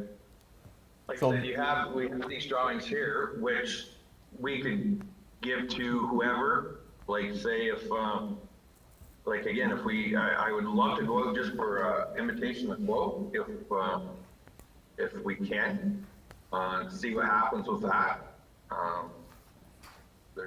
Like I said, there's quite a few architects in our own municipality we could actually call to do this, but I definitely agree with phase one for sure. We got to get somewhere and go from there. So, okay, thank you. So just in addition, the options, the drawings you have in our next report are add-ons that you did yourself, right? Correct. Okay, so they're not as professional, well, they're professional from your point of view, but we need more additional information to add on. So that'll be in our next report. Okay, so any other further questions on the phase one ask? Councilor Miller. Maybe I'm jumping ahead of myself here to the next report, but the cost for the Trillium, the cost for phase one, can that be included in the Trillium grant, or is that allowed? Let's discuss that in our next report. Okay. I think that as you said, you're stepping ahead, and we're muddling two reports that we have to separate out from council staff point of view. I'm cool with that. Okay. If there's nothing further, I'll heard the motion. Those in favor? Opposed, if any? Motion carries. So we'll move on to the next one. Madam Clerk. Moved by Councillor Mellon, second by Deputy Mayor Gardner, that council accept report PE 2021-06 to approve the Ontario Trillium Foundation Community Building Capital Grant application for the Morseburg Arena Rehabilitation Project, option 3. Okay, David. Yeah, I think I'm just going to kick things off. We're more concerned about the nuts and bolts, not the piece of paper. So you go ahead then. Sorry. Okay. Yeah, so I'm just going to kick it off just to talk about the grant a little bit. So it's the capital stream for the Community Building Fund. It's up to $500,000 capital grant specifically for sports and recreation facilities. That's why we've chosen the arena. Obviously, we've been talking about the entrance and the steps for a long time now, and then we sort of knew that this grant was coming up, and it's been in our back pocket to apply. The reason why you have your options in front of you, I guess, well, David will be able to explain a little bit better, but is because we need to have some kind of direction in our application. So if we don't get the money, you're obviously not making any kind of commitment to any kind of direction. But if we do, then we're making sort of a commitment, not really a full commitment, but we just need to be able to have a project plan, a rough project plan idea, and we need to be able to cost everything out. So in the range of options that David's provided, there's obviously quite a big cost differential from number 1 to 4.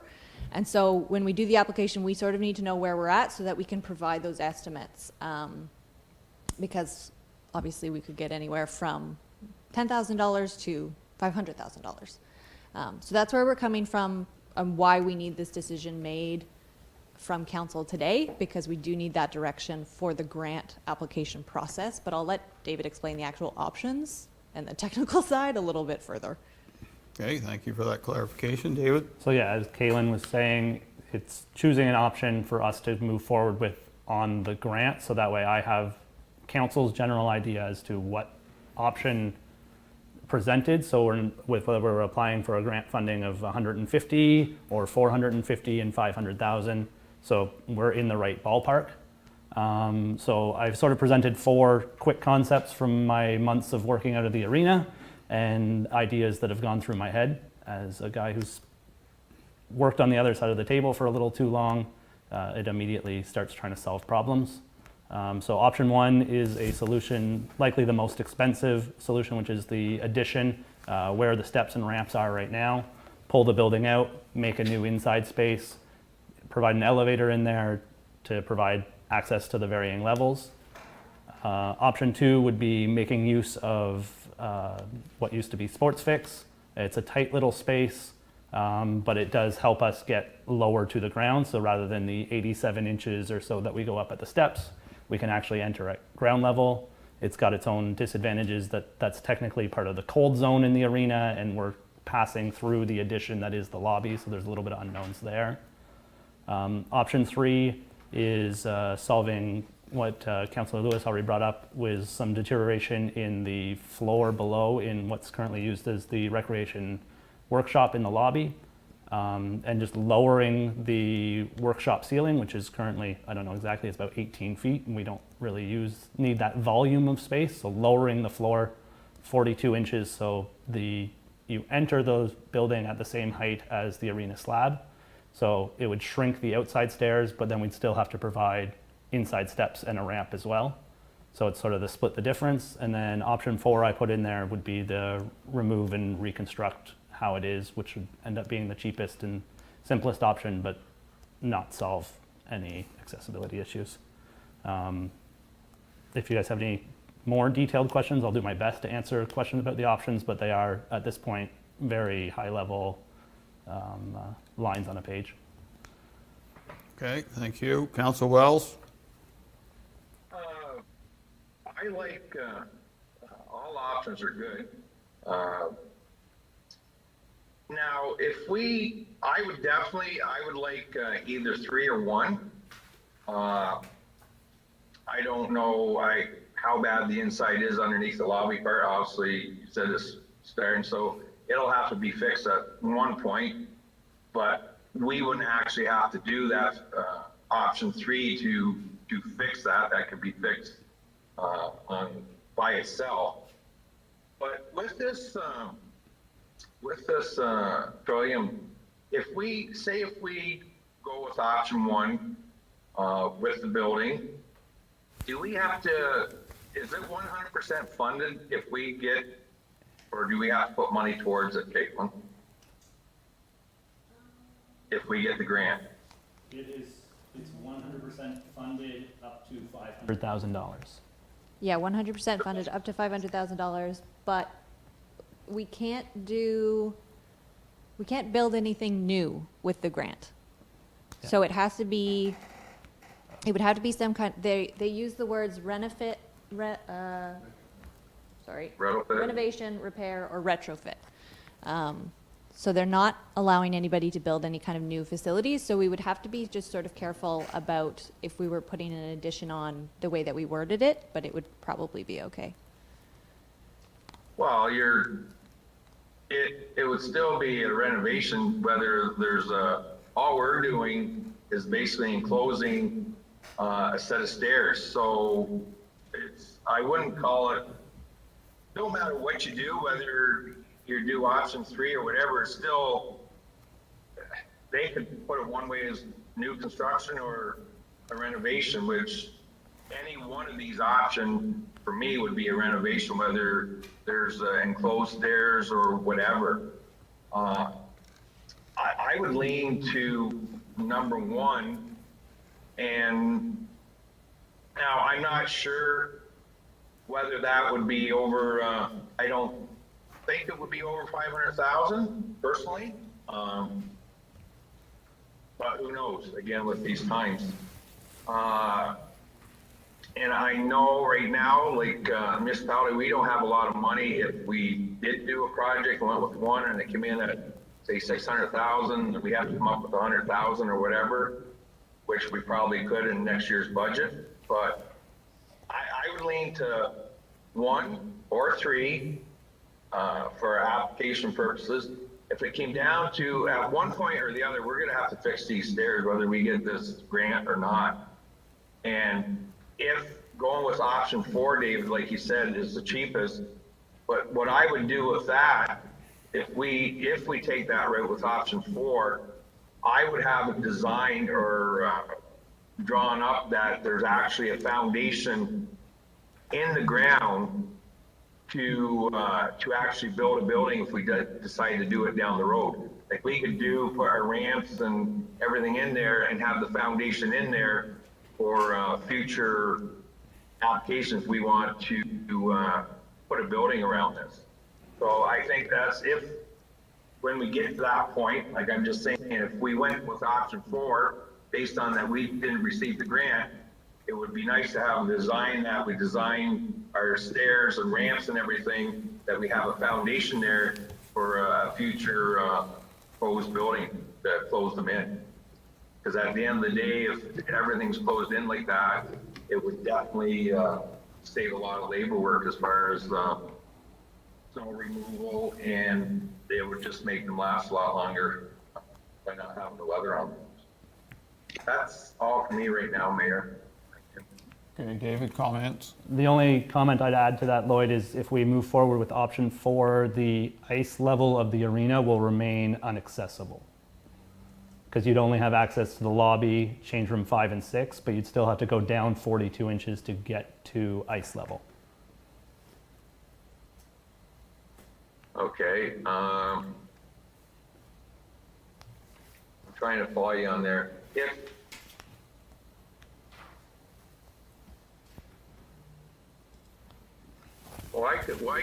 Okay, I just let me think about that. I'm just, I'll go over the grades there. I just need a minute to think.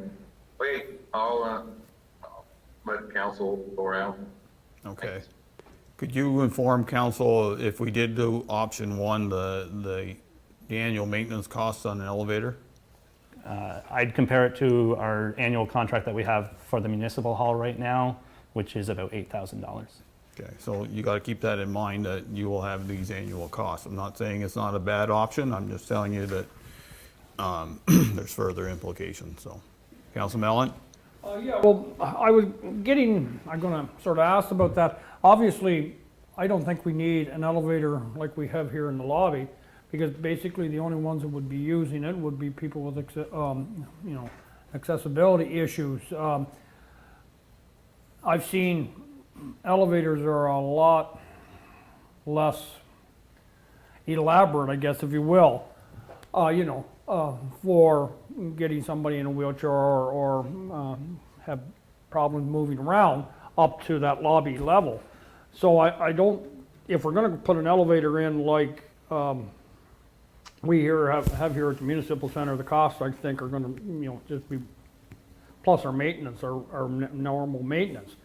So that number I'd like to see what we have to have for a bare minimum, because I have seen them where they're just basically a lot, it's a lot simpler, a lot more bare bones. It works, it provides the service that we're looking for, because we don't want everybody taking the elevator, we want everybody that can walk upstairs. Even I could walk up those stairs. But so that would be, to me, the game changer right there. I sort of liked option 2, but option 2 would be on the condition that we know what the cost of that elevator is going to be, because I don't think we need to put an elevator as elaborate as we have here, or have $8,000 yearly maintenance on an elevator in the lobby.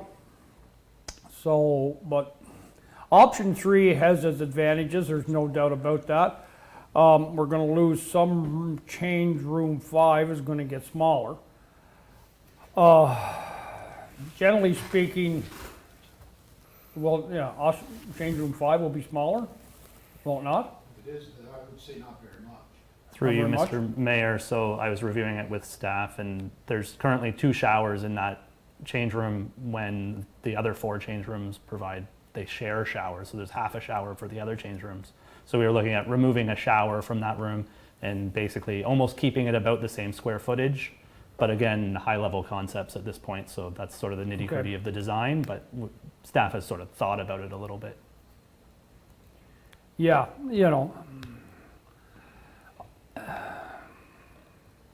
I'm not stuck on option 1 myself, but I sort of like option 2, depending on the elevator cost, or option 3. And if we approve one of these options here today and we submit it on the Trillium grant, and we decide because the cost overruns or we change our mind, it happens, is that going to screw up our Trillium grant application if we go with another design, or we tweak the design? Tweaking the design, I don't think would be an issue. Like David said, this is really high level, and mostly it's just to give us a cost. Okay. I don't think it would affect us too much if we made changes. We're sort of boxing ourselves in on our cost estimate. So if we say that we are going to spend X amount of dollars on construction for accessibility, then that's the money that they're providing us. If we have extra work that we want to do because we want to tweak the design, or we want to add something that's not in this high level option, then it's just not part of that project. It's almost like it's like a second project to the arena rehabilitation. While I got you on the phone, the Trillium grant, as I had sort of alluded to before in the previous report, can that money, the 15 to 30 on, I believe it was, can that money be used to include it for phase 1? Can that be included in the Trillium grant? So technically, there's 20% of your grant funding can go towards like the design and concept. The problem that we have is that it's probably going to take anywhere from 3 to 4 months to get approval for the funding, and we can't spend any money before that. No, and I can live with that. It's just, if we get the Trillium grant, we can sort of build into, ask for, let's put it in there, as What, You didn't understand that. If you spend the money, you can't get the money. what You're I, fluffing it a But bit, if- Councillor Mellon. I know you got good training in another authority that you work on, but we're trying to do it by the books. Okay, yeah, that's all. I was just Yeah. curious. I didn't know. what I could foresee happening would be like more likely phase 2. Is if the timing lines up and we get lucky, then we could spend some of our grant money on phase 2. But because we want to start phase 1 now, it just doesn't line up with the grant timeline. Call phase 2 then. Sorry, everybody likes creative bookwork. I say this is open council. Yeah, you Okay, are. Let's drive on. This is not a closed session, Councilman Allen, so you're on the record now. That's good. I can handle that. I'm sort of leaning to, well, I'm sitting on the fence, sorry. 2 or 3, depending on the cost of the elevator and what those costs are gonna, that may just throw 2 right out the window and we may be at 3. Council Lewis? Myself, I would go with option 3. And I'll tell you why I would go with option 3. Because I know what down in the workshop the ceiling looks like. So if we dropped it to ground level, that eliminates the problem with the ceiling, or if you want to say the lobby floor, because I believe most likely if we don't do option 3, 5 to 10 years down the road, you're going to have an issue with that floor. And when I put the floor mats in the lobby, there were cracks in the cement at that time. And you eliminate, I like option 3 because you eliminate the steps and the ramps outside. Well, you, It's splitting the difference. yeah, split the difference. So, and I know that that ramp cost almost $7,000 when it was put in, because I bought all the material. And it was all done in-house. So if it was contracted out, that ramp most likely would have cost anywhere from $10,000 to $14,000. Myself, I would go with option 3, and then you're killing, as they say, 2 birds with 1 stone. That's the road I'd go down. Mayor. Actually, I agree with Councillor Lewis. 3 to me seems to be the way to go. You're knocking out 2 problems. I think aesthetically it'll look better. I like the fact that I'm assuming this area in front of the ramp is almost like a deck, right? Like a space. So, with COVID times, it is nice to have that outdoor space where if people have to screen people or whatever, there's a space for people to stand. I like the reduction of the stairs in the front. I don't think you're ever going to completely be able to get rid of the stairs, but yeah, I'm option 3. It's efficient. It's getting rid of a problem that, like Councillor Lewis said, people are going to say, why didn't they look at that at the time that they replaced the front? So we know that that floor is in bad repair, so it's time to fix it. And if it can be included in this project, I'm a fan of option 3. Okay. I like option 3 also. I think it as some have alluded to, it fixes a couple problems all at once. All due respect to Councillor Wells, I really don't want to put another building on front of an old building. It'd be basically number 2. The one trying to use the old pro shop, I think, is just crowding space and doesn't really work. You're asking for trouble and finding it easy. Elevators do cost money. However, I think Councillor Mellon alluded to that you can come up with probably just cheaper lift for those who really need it, because I know what happens is if it's an elevator, everybody's going to use it because it's just the way life is. People like the easy way out, and they're going to use it, and it'd be too costly an option. You could probably use a cheaper kind of lift if you wanted to go down with option 1. But as I said, I like, the recommendation is option 3. I think option 3 is the way to go with this older building. You would never done this when it all started, but we are where we are, and we have to deal with what we've got to deal with. And with all the investments in this arena, we need to keep it going as long as possible. And if we can get another South Dundas gets another 20 years out of this, and I know our recreational master plan will probably say we need a new facility, but millions of dollars have been spent on this older building, and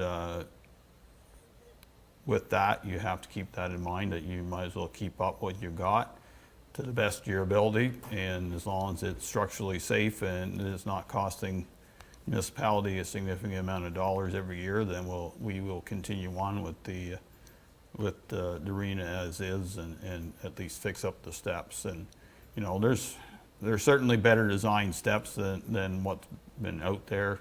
You know, I think of steps in arenas in cities, and they are concrete based, but they are steel on concrete on steel, and they tend to last longer. Like, there's other ways.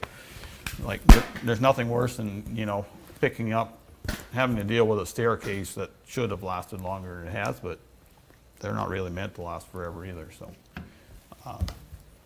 with that, we'll go around the table one more time. Councillor Wells. Yeah, I'm hearing what everyone's saying here. Every option here will work. Like, 3 is a good option. But Councillor Mellon's trying to get at, like, we don't need an elevator. We can just get a chairlift. That's all we need. You can buy. I've installed them for customers. You can buy a chairlift for $7,000-8,000 that would go up to 57 inches for wheelchairs, and the annual cost in that is have the company come in quarterly just to check it over. You're looking at maybe $1,500 a year, or even train people to do it ourselves. But 3 is good. Like, I haven't seen the floor. I don't know if there's been has there been any like core drilling done on that slab in the lobby just to see how bad it is, or is it just flaking off, or like, is it just paint coming off, or what extent has anyone looked at the concrete slab up there? But regardless, it still has to be, whether it's cosmetic or a little bit of structural stuff. 3 is a good option. And I still think going through number 2 there, where if we eliminate all steps outside and go in, the difference is we just use a chairlift to come up that 42 inches to the lobby level. And I guess we would still have to have something outside to get in there. But I'm good with, if everyone's favors 3, I'm good with 3, but like I said, the other ones, except for the building, which now you think about it, I can see that. So I'm good with 3. Okay.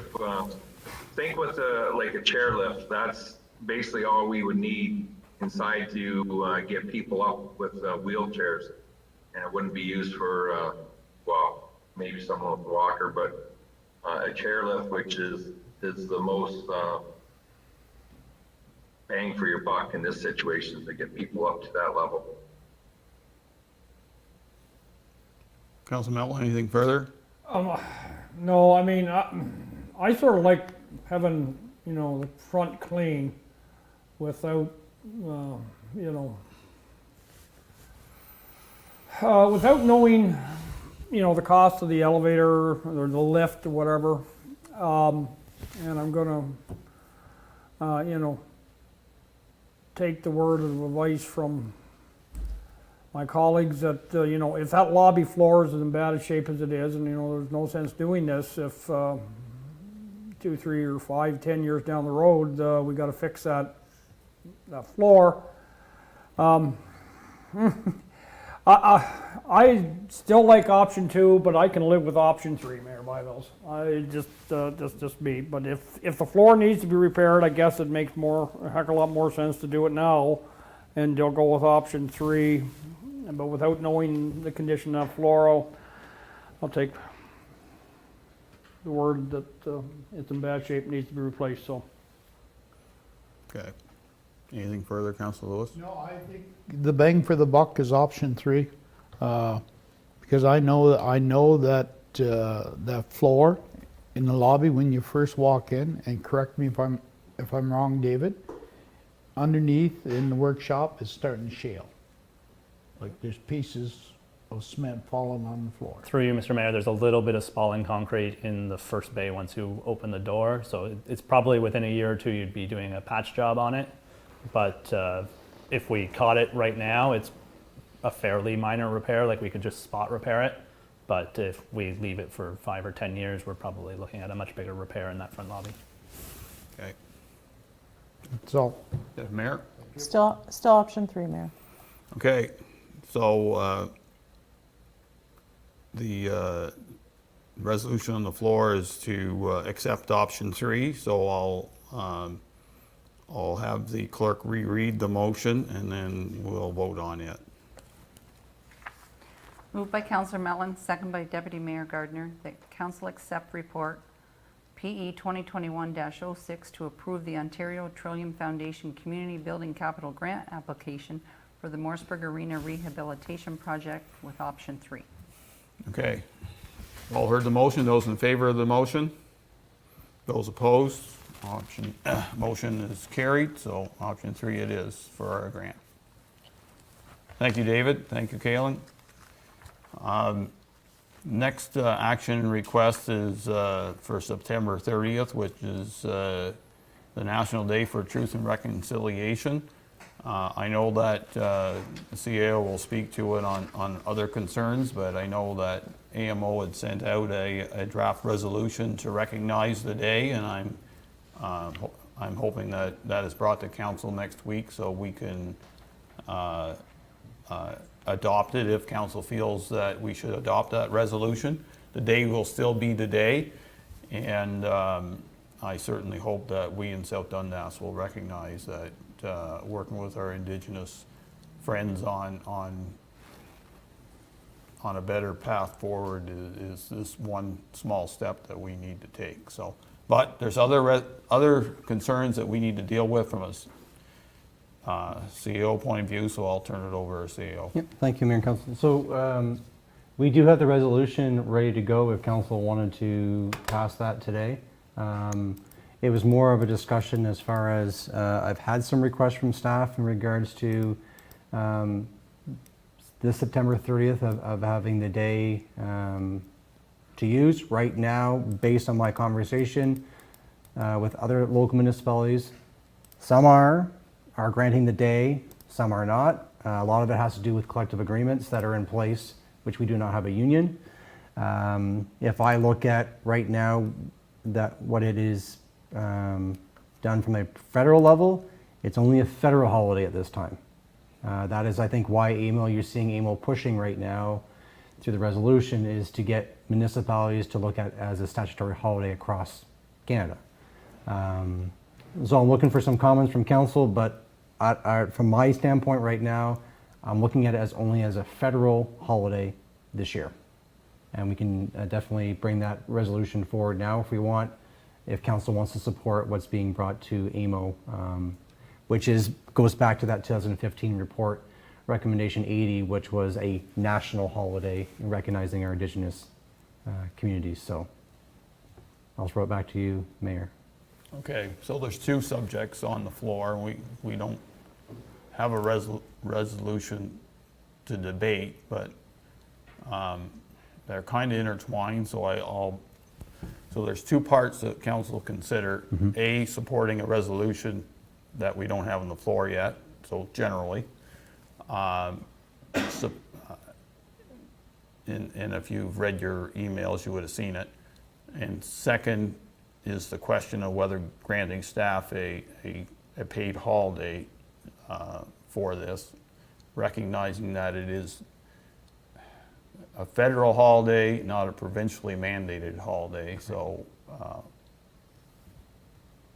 Mayor. Yeah, it's funny. So I used to have a boss that on Remembrance Day, we wouldn't get it off unless we came into work and went to the Remembrance Day ceremony, because he believed if you were going to have the day to recognize, then it should be recognized appropriately instead of a shopping day or whatever.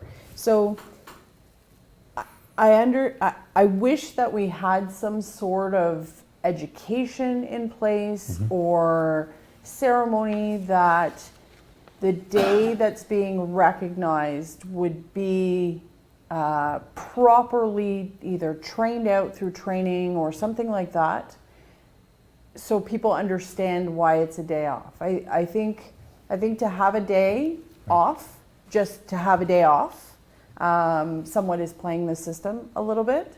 I think that I've traveled around Eastern Ontario and whatever, and there are communities that have signs on their lawns about reconciliation in the residential schools. Algonquin Park, if you go, the totem pole has kids' shoes around the base of it. So there is a discussion happening in our province and our country.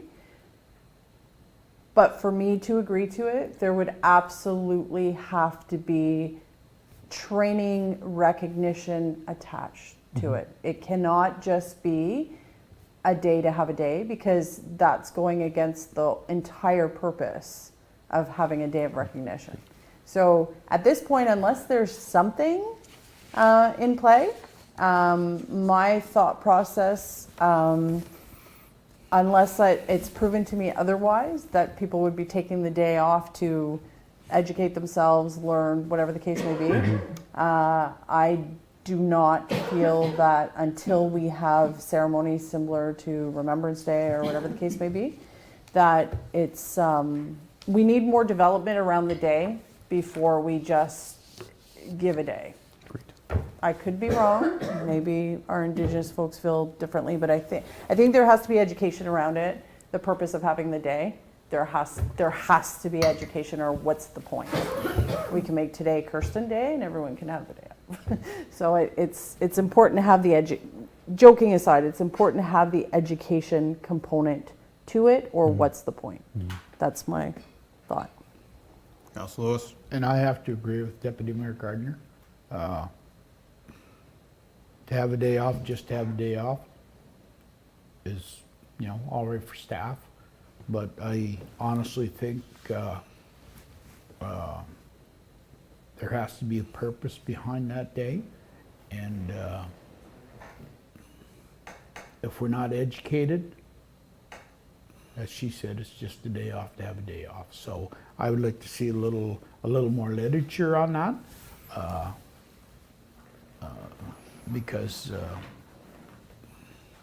I just don't think we're going down the right road here. I really don't. And don't get me wrong, I have nothing against that day off, but I'd like to get more details on it. Thank you. Councilor Mellon? I have to agree. I have no problem with September 30th as the day, but in that resolution, that part of it, but I don't think that I'd much sooner, the feds or the province or even kick in and we could, get some information, education out to the staff on an hourly basis, come in at 9 and, have a little, course for an hour, then give them a day off. I'd much sooner see something like that, for, all the staff and council, as far as that goes, something like that. And maybe incorporate, I'd like to much sooner see that in the schools too, those programs, something like that, instead of just giving people a day off. So no, I'm not for giving a day off on that day. Councilor Wells? Thank you, Mayor. I have to agree with my colleagues, and I really can't add too much to what went around the table on that. Just as far as a day off, no, and for now. And I do agree with I would like to remember Day. You come in and education is a key thing, like Deputy Mayor mentioned. So as of now, I think I'll just go with the federal thing, and we'll just see where this goes to. Thank you. Okay. So first of all, I do agree that we should pass the resolution. My feeling, though, is that we do it at our council meeting on Monday night. instead of tonight, because we don't have press here, and I think that's something that's important that we as council demonstrate what support we have for the day, if that's what we're going to do. As for a holiday, a recognition holiday, similar to Remembrance Day, it's I think that's something that the province will have to agree to, that we all would have the same day. I do agree, you know, a holiday for a holiday's sake usually is not used for what it's intended to, and you know, we probably a lot of us are guilty of that. But I mean, at this time, I could not support a day off for staff for this day. Going forward, might be something that the province and the feds work together on making sure it's done right, that everybody is recognized. Education still is the key, and I think it would not hurt for each one of us and staff to educate ourselves on some of the challenges that have happened in the past. We can't fix them, but hopefully we can, you know, better work together on issues of concern on both sides, that we can get to a point that,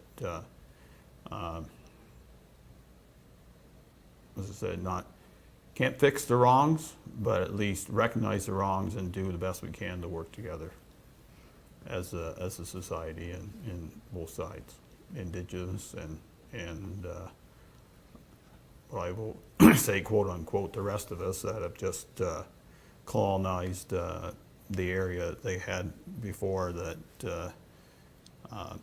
some places we did make agreements, some places we didn't. So unless council wants to do the resolution today, but my recommendation is wait till council meeting on Monday night. And we're all saying no to the staff day. Okay, anything else? Anything further from any member of council? Yes, CIO. Just so I can add, you know, there's some valid points around the table as far as, you know, training and recognition. And one of the things that I'm looking at doing is some members of council are taking some Indigenous training on September 22nd. So my hope is a lot of information from that can be shared with staff on you know, recognizing the impacts of the Indigenous communities and what they've gone through, and like you said, you know, correcting what's happened in the past and moving forward. So that will hopefully be becoming some sort of a training program to staff in the near future. Okay. Yeah, and it doesn't, it really, you don't think of things hitting home here in South Dundas, because we really, you know, as much as we've had Indigenous communities in the past, there's none directly here. Akwesasne's down the road, and you know, they're across a bridge, so you know, working with them tends to be more the city of Cornwall than even Sdg, and we should at least recognize that. But however, I did have an opportunity to take a trip out west this year and went through the city of Kamloops, and on our way back to where we were going to get on a train to go further on, we went by the residential school that had the grave sites, the initial ones, recognized. And that was a touching moment for myself. And something else that, you know, people, there's people looking for excuses, you know, children died, so what did you expect? But I said, what I read lately is children shouldn't be buried in the schoolyard. And that's what happened, you know, and we need to get past that. We need to recognize things are not done right. It was the way it was then, but today we need to at least recognize that things weren't done right. So with that, there's nothing else. Okay, then we have the adjournment.